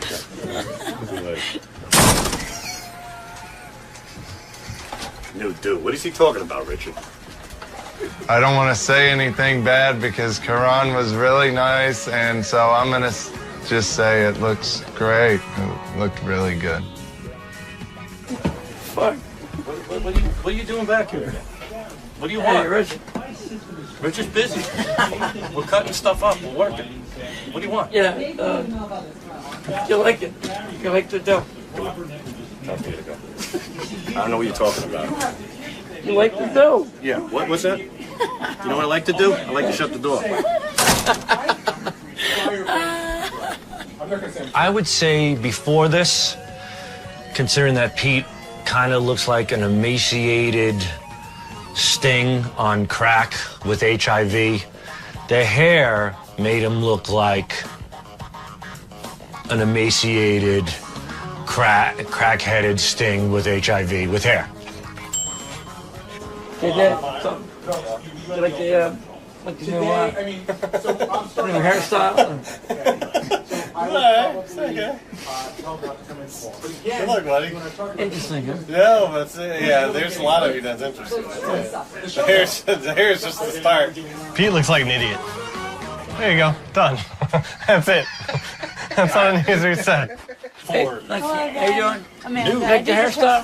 Yeah, we talked about it. That's great. And finally, Will had me hit on one of the female interns. So the reason why I know it's That's not good. I am single as well. So, you know, want to have a chat later on? We can do it. I'm actually taken, but you know, thank you for the offer. All right. I would give him a fair chance and go out on a date with him if I were single and I were not in love with my boyfriend, and if he had asked again. And you know what? Why not? They just don't know what they're missing, you know. Big penis, big personality, you know. Chicks love the penis and they love a big dick. I think it's going to go really well. Robin's concern was the maintenance, and that is a major part of it. Because looking good now is, you know, inevitable, but later on, let's see what happens. You know what I mean? Right. Yeah, so hopefully he'll be able to maintain it. I'm going to keep on top of him and instruct him what to do. And even though we'll have like a long distance relationship, we'll try to maintain it as best we can. Pete, listen. Don't fuck with me. You better come in and get your service, okay? I'm gonna hook you up. I don't care how many fucking trains you gotta take, okay, to get to me. But you better come for service, and you better be looking good. Otherwise, I'm gonna hunt you down and rip the thing off your fucking head. I promise I will maintain this look. I mean, I really want to keep it going. And to maintain this look, and next time you see me, you'll see a new, improved, medicated Pete. Hey, you like my hair, girls? I mean, come on over. This is fucking sick. I mean, look at this. Look at this. I've been living long for this. You love it? I mean, come and get me. Come and get me. Would you like some fucking roses, my love? Like some fucking roses right here, my love. I should come get some of this, my love, you know what I mean? I should fuck you, you know? Fuck you, my love. Yo, what's up, man? Yo, fucking sick show in the back, man. Fucking rocking, 20,000 fucking people, dude. Just fucked up and like coked out and shit and fucking rocking on, dudes. I mean, we're going all out, man. We're going all out.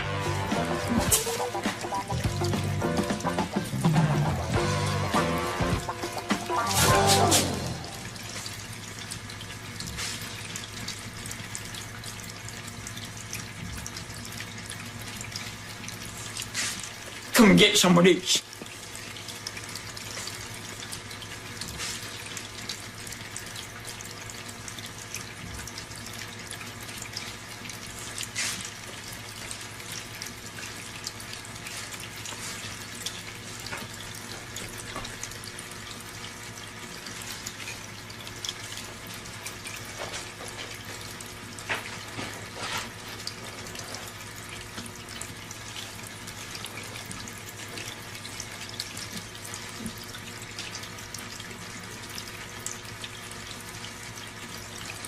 Oh, lovely, lovely, beautiful, beautiful. You look like when they put E.T. in a wig. All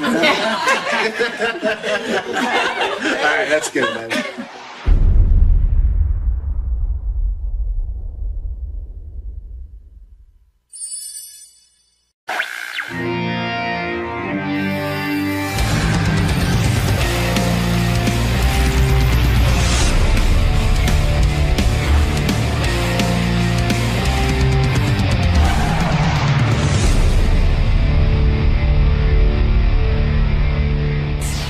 John Lieberman is here with some headlines. He's got a breaking story about a new feud that's broken out here on the show. Really? This is a feud between... John Lieberman was Hey, hired John, because he's Jewish. who's the new... John looking at Sour Shoes. Something to look at, isn't it? How you doing, Sour? Good morning, John. I spent a day with Sour. That was I know, great. you're at his house, and you said his room is like a 5-year-old. Yeah, his room resembles my 5-year-old's room. There's Hot Wheels cars, there's G.I. Joe figures, there's animated shows on the TV. I mean, what cartoons? You were watching cartoons. He can't be a brony. No, don't tell Are you me. a brony? That was actually the cartoon I'm helping create, Ming the Minibus. I'm What? part of a cartoon called Ming the Minibus. Oh, yeah? I don't care. Yeah, All so he was- Anyway, he so was John, watching what is that. his story? So What's we the- have a few breaking. Give it to it. We have a few breaking stories, Howard. Yeah. The first is this new feud that you just referred to. The relationship between Jason Kaplan and J.D. Harmeyer has deteriorated. Yeah, I think I have some Really? tape on this. Mm-hmm. Let me see if I can find it real quick. Oh, yeah, here's J.D. and Jason fighting. J.D. now is in a feud with Jason. Think about that. I guess some guys just, want to just pump up their Twitter. Hold on, is this Jason's passive-aggressive way to try and make sure he's seen as the best employee ever around here? You heard what he had to say. I'm not going to disagree with him. I am the best employee around. By the way, what's wrong with the guy trying to prove he's the best employee around here? It's not a proof thing. It's actually doing a good job. Yeah. Here's the issue. It started when Jason voiced his displeasure that the Block Party guys tweeted out photos of the weekend's events instead of sending them to Jason for howardstern.com. Yeah, well, they don't give a fuck. This show doesn't do anything for them. Jason's right. Jason's the only motherfucker around here who cares. Ronnie, send it to howardstern.com if you got a picture. We're the fuckers who are putting you on the map. You too, Shuli. I didn't. What? I didn't send any out, Howard. Who did it? Ronnie? No, we are. And what's wrong with Jason pointing that out? I commend you. Well, he is the fucking best employee around here. No, it's not just that. What? What's wrong with him being a good employee? No, it's not that. He's making it seem like I don't give a fuck about the show when You don't? I do. Yes, I do. Why did you? Howard, can I help out a little bit? Go ahead. Jason's big complaint is that the Block Party goes away and they tweet and they send out all these pictures, but specifically... Well, I guess Twitter employs them, and they're trying to build up Twitter. But specifically with JD, he's like, hey, you get to go out on the Block Party because of the show, yet you come back and you won't tell us who you fuck. Well, I get that, but I'm just saying with the pictures, I don't get that. The pictures, and this has been a long time. Like I've tried setting up Dropbox accounts with these guys. I've talked to them. Hold on. Why are you going to interrupt me? I'm sitting there talking. No. Okay, fine. No. No, go ahead, talk. No. In all fairness, it's funnier when JD talks. JD, wait, sorry, what? What'd you say? JD is very articulate when he's fighting with Jason. I have 45-second sound bites from yesterday where JD doesn't say once. Well, he is very first upset of all, about this. Let me just say something, not just for JD's ears, for everyone around here. Being a good employee is a good thing. Yeah. Jason's sitting at home saying, hey, why don't you send that to howardstern.com instead of Twitter? Like, who do you work for? Tell me, Howard Stern or Twitter? I work for you, but there's two things. So does Twitter ever pay you? No, but there's two. All you care about is your Twitter followers and getting verified.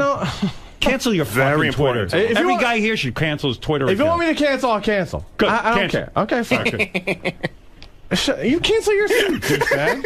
He's not the problem. You are. Yeah, you're the problem. All right, tell me why what you're saying. I don't even know what you're saying. What's your defense? There's two things. Okay. First, instead of being... What? He didn't even get one thing out. What did you just say? It's hard to be around Jason at work.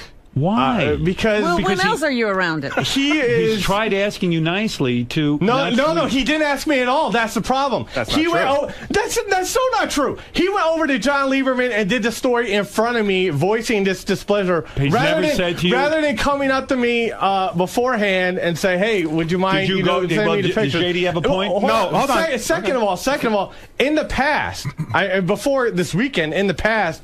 I'm not like the Block Party photographer guy or whatever. But okay. But I've told... Did he ask you in advance to send it to howardstern.com? No. I will address both points that JD brought up. Not my pictures. I will address both points. First of all, I did the story with John Lieberman as I was sitting at my desk. I didn't go find John anywhere. JD was sitting next to me.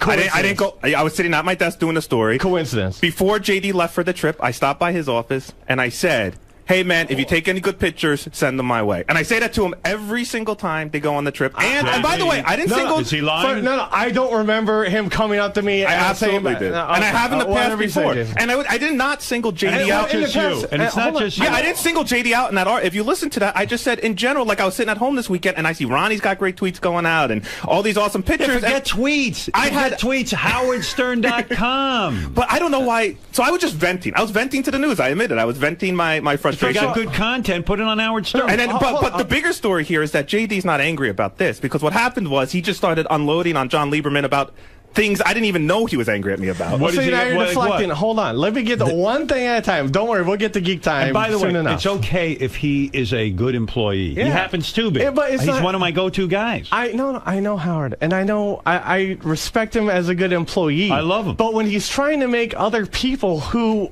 bust their ass for this job, make it seem like they're not good employees. All he did was say to you a couple of times already. He did not. He did not. I have, and by the way, again, and I'm not even saying he can't use my pictures. I would give them up to Howard Stern or whatever. Do you get no the problem. point? Does everyone get the point? Yes, but who do you work for? I work for you. Who? You know that. Who's you? You, Howard Stern. Okay, Howard that's Stern. all I want to know. Do you work for Twitter? I wouldn't even go out on the block. I don't even need the block. I don't care about the block party. I love you, Shirley. But this is fine. I will just do this. It's fine if you go out, but if Jason gives you the word, hey, you send the pictures to howardstern.com, do it. I do. I have. And in the past, I've told the other people that do the regular photography for the block party. All right. This has very little to send them to Jason. This has very little to do with the block party, though. You. This has to do with a personal feud. Yes. What is the feud? It's all coming from JD.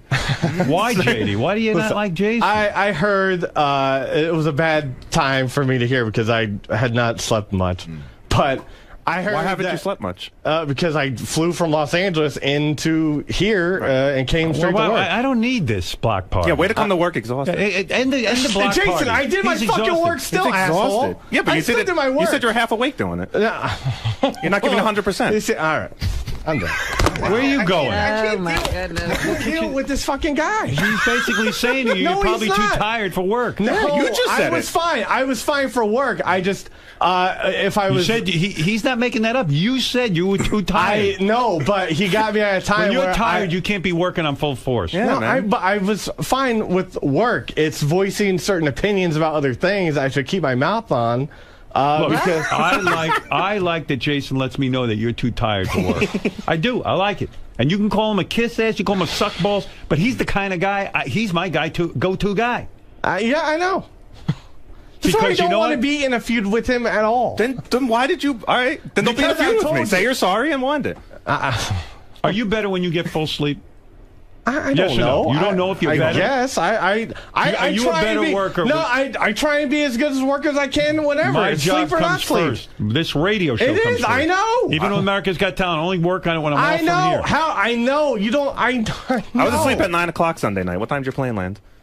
What? That's a good question. What time did your plane land on? 3 o'clock. Yeah, then why are you so tired? Well, part of the problem. I got here straight from the fucking airport. Jet lag. Well, no, Howard. I got here straight from the airport, douchebag. JD did come straight from the airport. Part of the problem was the reason why JD was more tired was because JD prefers to fly on Virgin Airlines. No, I flew JetBlue this time. Will you let me finish, please? What is going on around here? JD has asked the block party organizers to please book him on Virgin Airlines because it's better for his sinuses. So he didn't get a Virgin Airlines flight this time. So he did not have a good flight, what do you mean? Which is why he was more tired. See, this is Jason over laughing because to get some more attention. Oh yeah, I'm the only one who finds this funny. Virgin finds No, you're over laughing because this is your MO. Virgin Airlines is better for your sinuses? Yeah, it tends to be, yeah. But I flew JetBlue. I flew JetBlue this time, and it was fine. There's nothing there. There's nothing there. Come here. What? You bumming out? Yes, because I'm dealing with him. Look at me. What'd I do? Who loves you? Who you loves do. you? Right. And I love you too. I love the show. All right, so but I don't like dealing with Jason. Jason's making you a better employee. No, he's not. What are you going to do with he's the not. pictures now? I won't tweet any more pictures. Don't be sleepy. Don't be sleepy, and take your pictures and send them to him, and he'll distribute them. That's fine. All right. There it is. Good to go. What are you fighting about? The guy's making sense. You're just upset that he's right. Whatever. I don't like him. Never mind. You laugh at everything. He's laughing too. Both you two idiots laugh. I'm not laughing. I'm having a good time. You're mad at him because he's having a good time laughing? You laugh at everything. I'm not laughing. Listen to me. Yeah. Apologize. Thank you. You were wrong this time. I apologize to HowardStern.com for providing the content first there. And considering I run HowardStern.com, I accept your apology on behalf of the entire staff, which is me. All right. But JD, you think that Jason is much too condescending. You're not the only person who said that, but you've said that. Yeah, I do. That could be a little condescending. That's true. Little. But yesterday, I don't know. I was doing a news story with John, and you blow up, and then I go home. I'm listening to the news stories. He's not even yelling at me about the block. By the time I get home, it's past me being a kiss ass. Now he's screaming about Geek Time and how I book guests on Geek Time. I'm like, he clearly has a lot of issues with me that came out with this blow up. But does seem you do. Jason away from work is a lot different from here at work. So I don't think that's true. Well, no. Sorry, it is. That's how I feel. then. All right, John, you've uncovered another feud. Howard 100 News, right on target again. It's disturbing. But listen, we all come out better people for this, JD. JD, we're going to be a better employee. You're a better person. Thank you. Jason, carry on. Nothing wrong with what you said that I can see. Thank you, sir. All right, get back to work. There he goes. Jason, Employee of the Month. Good work, John. Jesus, you uncover everything around here. Jason. Yes. How much of what just transpired in that studio is genuine disappointment for JD's picture taking and failure to communicate with you?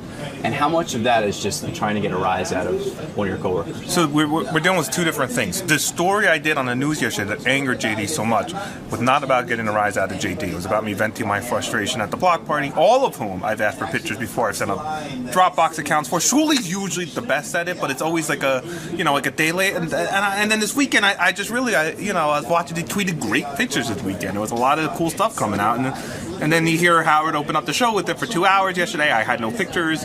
It just, so I vented to the news. So that's part one. But everything in the studio right now is just to get under JD's skin, because he's clearly furiously angry at me for. You'll have to go find out for your own reasons what that is. And at this point, it's just funny. I mean, we're on the radio, sitting there goofing on him. I mean, what are we supposed to do? Yeah, I was totally trying to get a rise out of him today. Why wouldn't I? And you even got Howard on your side. You even got Howard to pile on a little bit. I didn't get Howard to do anything. Howard knows I'm right. I didn't listen. I told my news story. The reason JD reacted so harshly to it is because he knew I was right, and Howard backed it up on the air. I just sat there and agreed with everything Howard said. You seem genuinely dejected. Is that because of Howard siding with Jason, or just the way the whole segment played out? Probably just everything overall. Just I really don't want to be involved with Jason, period, and I really wish I hadn't said anything, because you can't win. You just can't win.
Perez. Hello, good morning.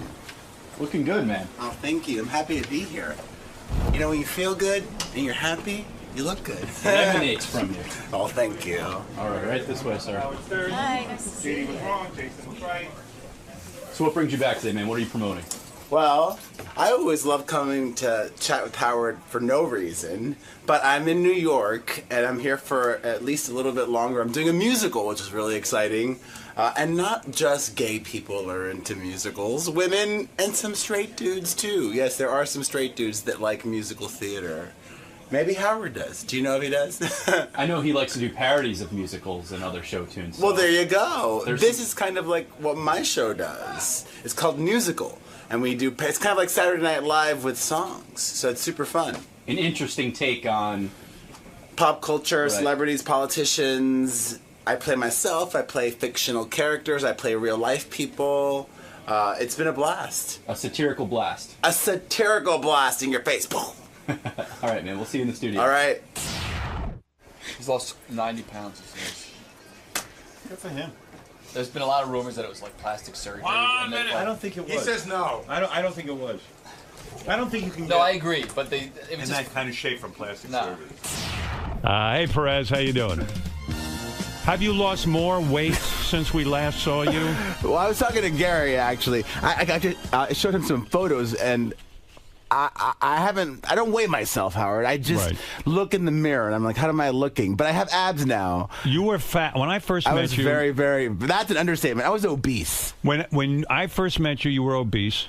You had started the website Perez Hilton. I became interested in it. I remember a lot of people didn't even know about it at that point. And you've grown into a big business. But you were a kind of a miserable, unhappy guy. I didn't know at the time that I was unhappy. Right. And not that I would say I was depressed or awful or anything like that, but now that I'm healthier, I'm definitely happier. Actually, I'm one of those cheesy dudes now. Like, I'm going to say something that... Go ahead, say it. Oh, I was in yoga the other day. Right. Talking to my yoga instructor, and I said to her... Actually, I tweeted about this yesterday, too, a little Perezism. I said, you know, I believe in this concept of yin and yang, in that I can be really deep, but I can also be very superficial. And the fact that I have abs now makes me a lot happier. Well, that is superficial, but yet we're talking about your health here. Yeah. And, you know, you talk about being an unhappy guy, but in a way, when you were unhappy, you would spend, like, your entire life in that room with the computer doing... At a coffee shop for the first couple of years, actually. And doing Perez Hilton and not worrying about anything else except Perez Hilton. Yeah. But now you have a life. Yeah. Now you're doing a Broadway show. Now you're doing, you know, like you said... My family I'm taking care of. You're going to the gym. You're working out. You have friends now. How the hell are you burning the candle at both ends? How are you keeping that whole Perez Hilton thing going? Because you're sort of the reason for the success of it. Yeah. Well, now it's just... Do you have a staff? Making choices. Oh, I definitely have a staff. I have 5 websites now. I have my own radio stuff I do. I started my own TV production company. I'm trying to get my Howard Stern on. Yeah, but you can't be doing a Broadway show and working out. Well, the great thing about that is that it's at night. I'm working out twice a day. Right. I don't sleep that much. But that's okay. Like I love when you love what you. How much sleep do you get, Howard? Not much. All right. When you love I love what I do, so I'm not complaining. So when I follow you on Twitter, a lot of times it's pictures of you now shirtless. Most of your pictures now involve your body. I said this a couple of years ago. I said when I have a banging body, I'm going to be nearly naked all the time. There are pictures of you in your diaper. There's a picture. Diaper? Yeah, the other day you took a picture of you. Does he wear a diaper? Yeah, it was a Halloween thing he was involved in. A diaper? I don't think I had a photo of a diaper. You were practically nude. It was from this show where I play Prince Harry. Right. So I'm wearing it's like a nude underwear. Are you far from doing a full nude shoot? I would. You wouldn't do a sex tape. No. But you would do a tasteful photo shoot with your cock and balls. taste. I mean, I don't think I would do it with like a boner or anything. No, but I'm saying, but if I would get naked. You would. Yeah. Wow, this is a new you. Yeah, absolutely. And people have accused you of achieving this through plastic surgery, but I don't think you can. I don't think you can get. You can't get abs, and you can't look healthy or be healthy. It's been a 5-year process, and I'll share the secret with anybody listening who wants to know. The secret, as I've realized recently, is that it's pretty much, for me at least, 80% what you eat and don't drink. Right. Because you can work out every day, but if you're cheating a lot and boozing a lot, you're not going to be in really good shape. I recently lost about 12, 13 pounds. I needed to. I was getting a little sloppy. And I noticed I cut out drinking wine at night. That's it. Out the door. I mean, that kind Makes of a sucks. difference. But it sucks. But well, I've reprogrammed my brain to no longer associate like drinking or eating bad things with having fun. Right. Now I just have other types of fun, like going to see But don't you ever look at shows. those people who are doing all of that and remain skinny? yeah, and they that's have sickening. abs? I don't know. That drives me nuts. So for me, it's 80% what you eat and don't drink, 15% working out, and then 5% genetics.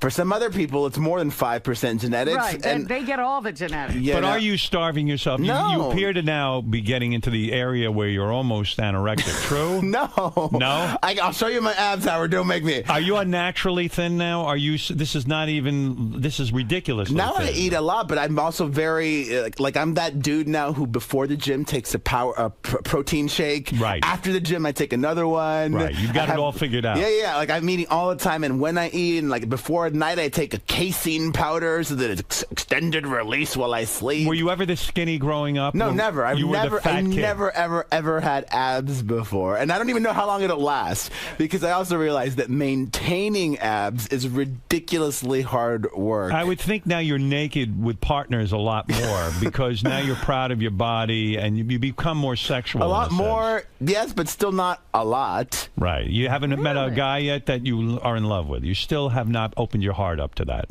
My heart is open. No, it's not. Yes, it is. You could meet a guy. I'm also very picky. Yeah. And when's the last time you went on a What are date? you looking for? I don't know. I'm looking for a husband. But I'm also Right, and open what to does that sex mean? and all these other things. Last time I went on a date was in August.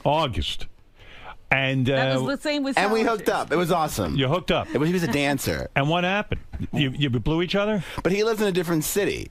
I see. So you can't get together. Yeah, you yeah. blew each other. You had a big date. But we did more than blow each other. He went up your asshole, right? No, I went up his. You went up his asshole. How was He's that? a dancer. Was that fun? It was like magic. I had not been with a dancer. The things Why a is he- dancer can do with their butt. Really? Really? What do they do? Well, just even before we did that, sometimes straight people can do this too. Like if you could just like rub it without even sticking it in, and the way he was able to squeeze. His ass cheeks were tight. Yes. And you just went up against those steel buttocks. That was just like the warm up. That was the appetizer, and I was just blown away at how good that was. Did he blow you first? Did you come and then you had to wait and then go in his ass? No, but it was a long time. I was also ridiculously drunk at that point, as one does in Vegas. Right. Okay, so you were drunk, you met a dancer, you go back to the room, first we went you in blow the each shower. other. Always the shower. First Well, why not? Get clean. All gay sex starts in the shower. Well, this sounds like a very exciting guy, was. good-looking guy. Why not husband material? Well, he lives in Vegas. So what? He's in a show. I'm not going to move to Vegas. Have you been calling him? Have you been We've talking? been keeping in touch, and I'm in New York now. Right. I'm open to hanging out again in the future. One of the things, cheesy as it may sound, that I've been working on in 2012 is to be more open. Right. So I'm trying to be open to experiences, to people, to opportunity. He's hard. probably looking at you at this point, as odd as it may seem. You're a sugar daddy. You've got a couple of million in the bank now. I'm not interested in being a sugar daddy. Well, you could relocate him, move him in with you. I also want to try and find an equal, and that's also Is one he of an Somebody equal? who's also a producer. He had the potential, and I'm not dissing it, and he's a great guy. he still is unsure what he wants to do in the future, like when he's done with the dancing career. Right. And You're at a different point in your life. When somebody has uncertainty about their professional life, that can manifest itself in unhappiness. And I'm very certain with my professional life, and I'm really happy in that respect. And I want somebody who I think is an equal. Take me into that. You're a little too. You got too many rules. He has a lot of rules. Take me into that room in Vegas. A lot of people love romance. You get in the room, the dancer and you begin blowing each other simultaneously or one at a time? Well, I actually was a little bit shy at first because he's so hot. Right. Like, am I really going to get it on with this super hot dancer, dude? Well, you have fame now, and that's what happens. And he's the one who suggested going in the shower. I'm like, fuck yeah, let's do it. Hey, let's see what happens. I'm down. And then it was a lot easier. He soaped up your balls? Once he initiated things. Did he soap your balls? All over, not just the balls. So he washes out your asshole, your balls, everything, right? And that feels good. Yeah, it felt really good. And you don't blow a load when the guy's washing your asshole. Actually, he said, bend over, I want to eat your ass. And I was a little uncomfortable with that just because you're with like a first-time person. You don't know what smells. Well, I don't like being in the...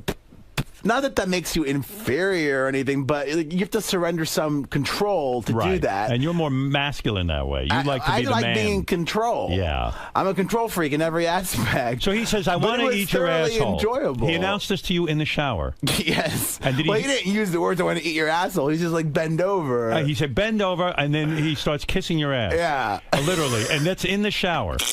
This must be some big shower. It was a huge shower. Right. I stayed at a really nice hotel. And his tongue went into your ass? Yes. And what did that feel like? Was that the first time that happened to you? It felt mostly good. Well, it happened before, but I don't usually do that with somebody. And when a tongue is in your ass, while it feels good, you're saying to yourself, gee, I wonder if there's duty back there. I wonder if it smells. Am I correct? Well, we're in the shower, so there's less of a concern for that. Right. Good. All right. This is a positive experience for you. Before that, it hadn't been a while. Is he jerking you off? Wait a second. I had a pretty slutty summer, which I'm very proud of. Perez, when this guy's tongue is in your asshole, is he massaging your penis at the same time? He is. Oh, each other. Each other. Yeah. I can't even figure out this position. You're massaging his penis while his tongue is in your asshole? Depending on the position, yes. Wow. Just grab from behind. Yeah, I tell you, it's a wild. You need a roadmap. You're not kidding.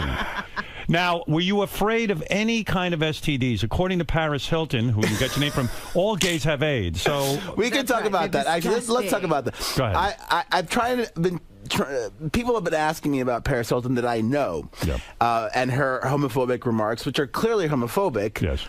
And I'm not making excuses for anybody or anything.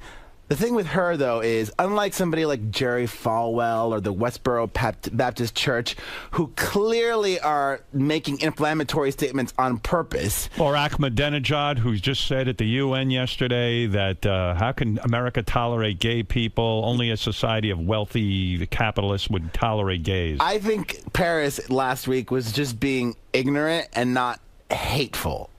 And I agree with you. Doesn't excuse her words and actions, but from what I understood, if I had to put it on a scale with what other people have said, I happen to agree with you. And she's made out with girls before, and still, gay people themselves or bisexual people can still be homophobic. I am not, I'm not a fan of Paris Hilton. I don't get the whole thing, but.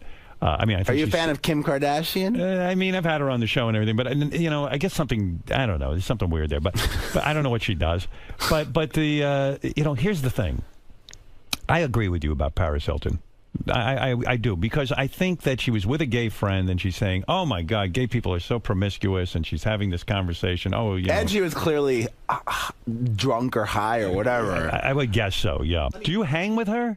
Well, she came to see the show that I'm in like 2 weeks ago, which is very nice of her. Right. And they make fun of her in the show, which I didn't tell her about. But she took it with stride and laughed and thoroughly enjoyed it, she said. So you're now a performer. You're in show I'm doing business. this off-Broadway show called Musical. It's kind of like Saturday Night Live with songs. Are you naked in it? I play Prince Harry, so I'm pretty nude, which hopefully won't dissuade people from coming. Do you have a lot of lines? Yeah. this is a real job for you. Yeah, I play myself. I play real-life people. I play fictional characters.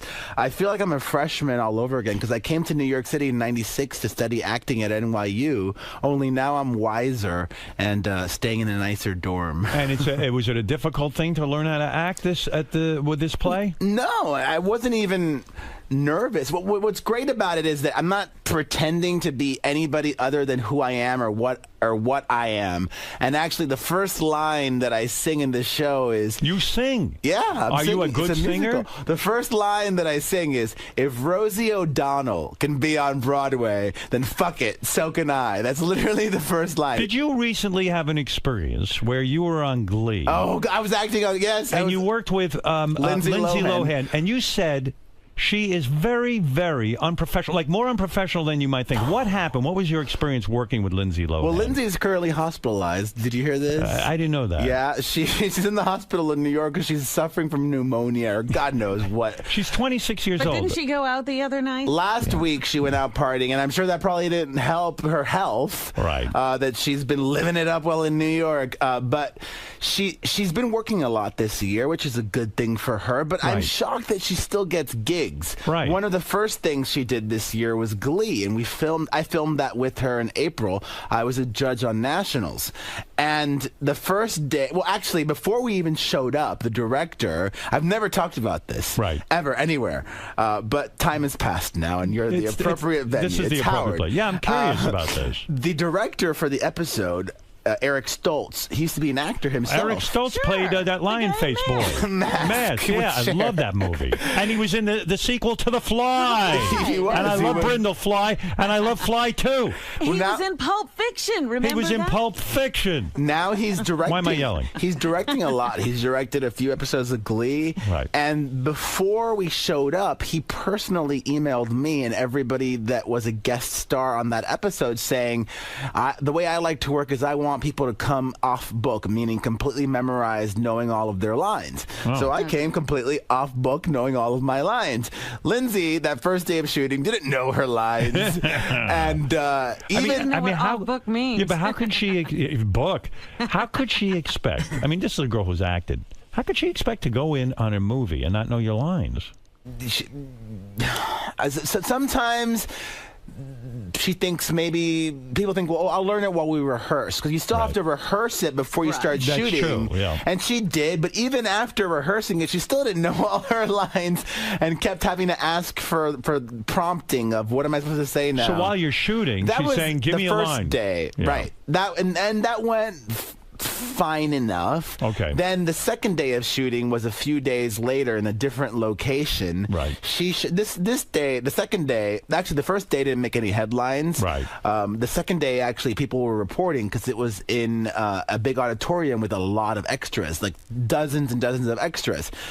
And she showed up over 4 hours late. Maron. Over 4 hours. Are you like, how do shitting you me? show up that late? And then her publicist. And what is the excuse? What did she say? Her publicist released a statement saying that there was a miscommunication about call time. Oh my I'm like, God. please. Oh it's my- printed on a piece of paper. Oh my and then God. it gets worse from there. And this is a girl who she needs work. I know. You would think that she would. I showed up early every day. Of course. Because I wanted to show that I'm a professional, that Right. I'm appreciative for the opportunity. 4 hours late. At least. It might have been a little bit more. So she finally gets into makeup. And then it gets worse. So we're judges in this performance number.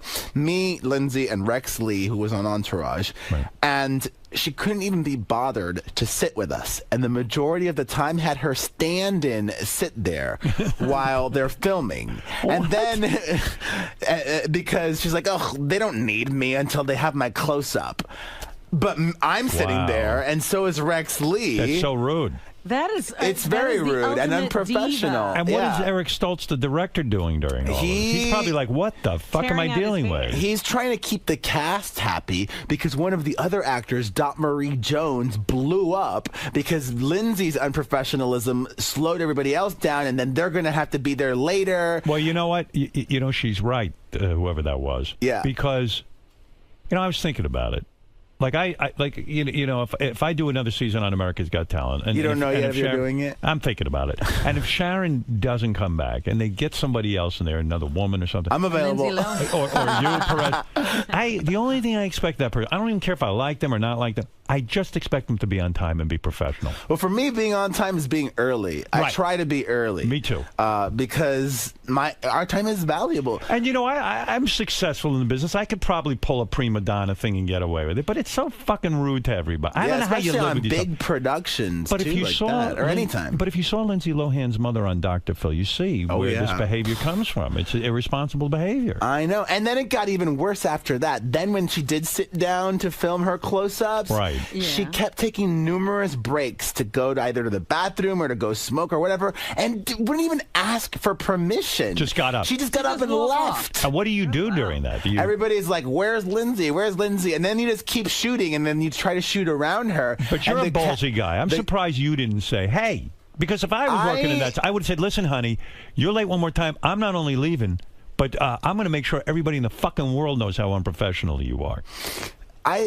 Well, I'm saying it now. Although I'm surprised that you didn't want to be part of the problem. Exactly. Yeah. I was surprised that other people weren't telling her, like, "Oh, you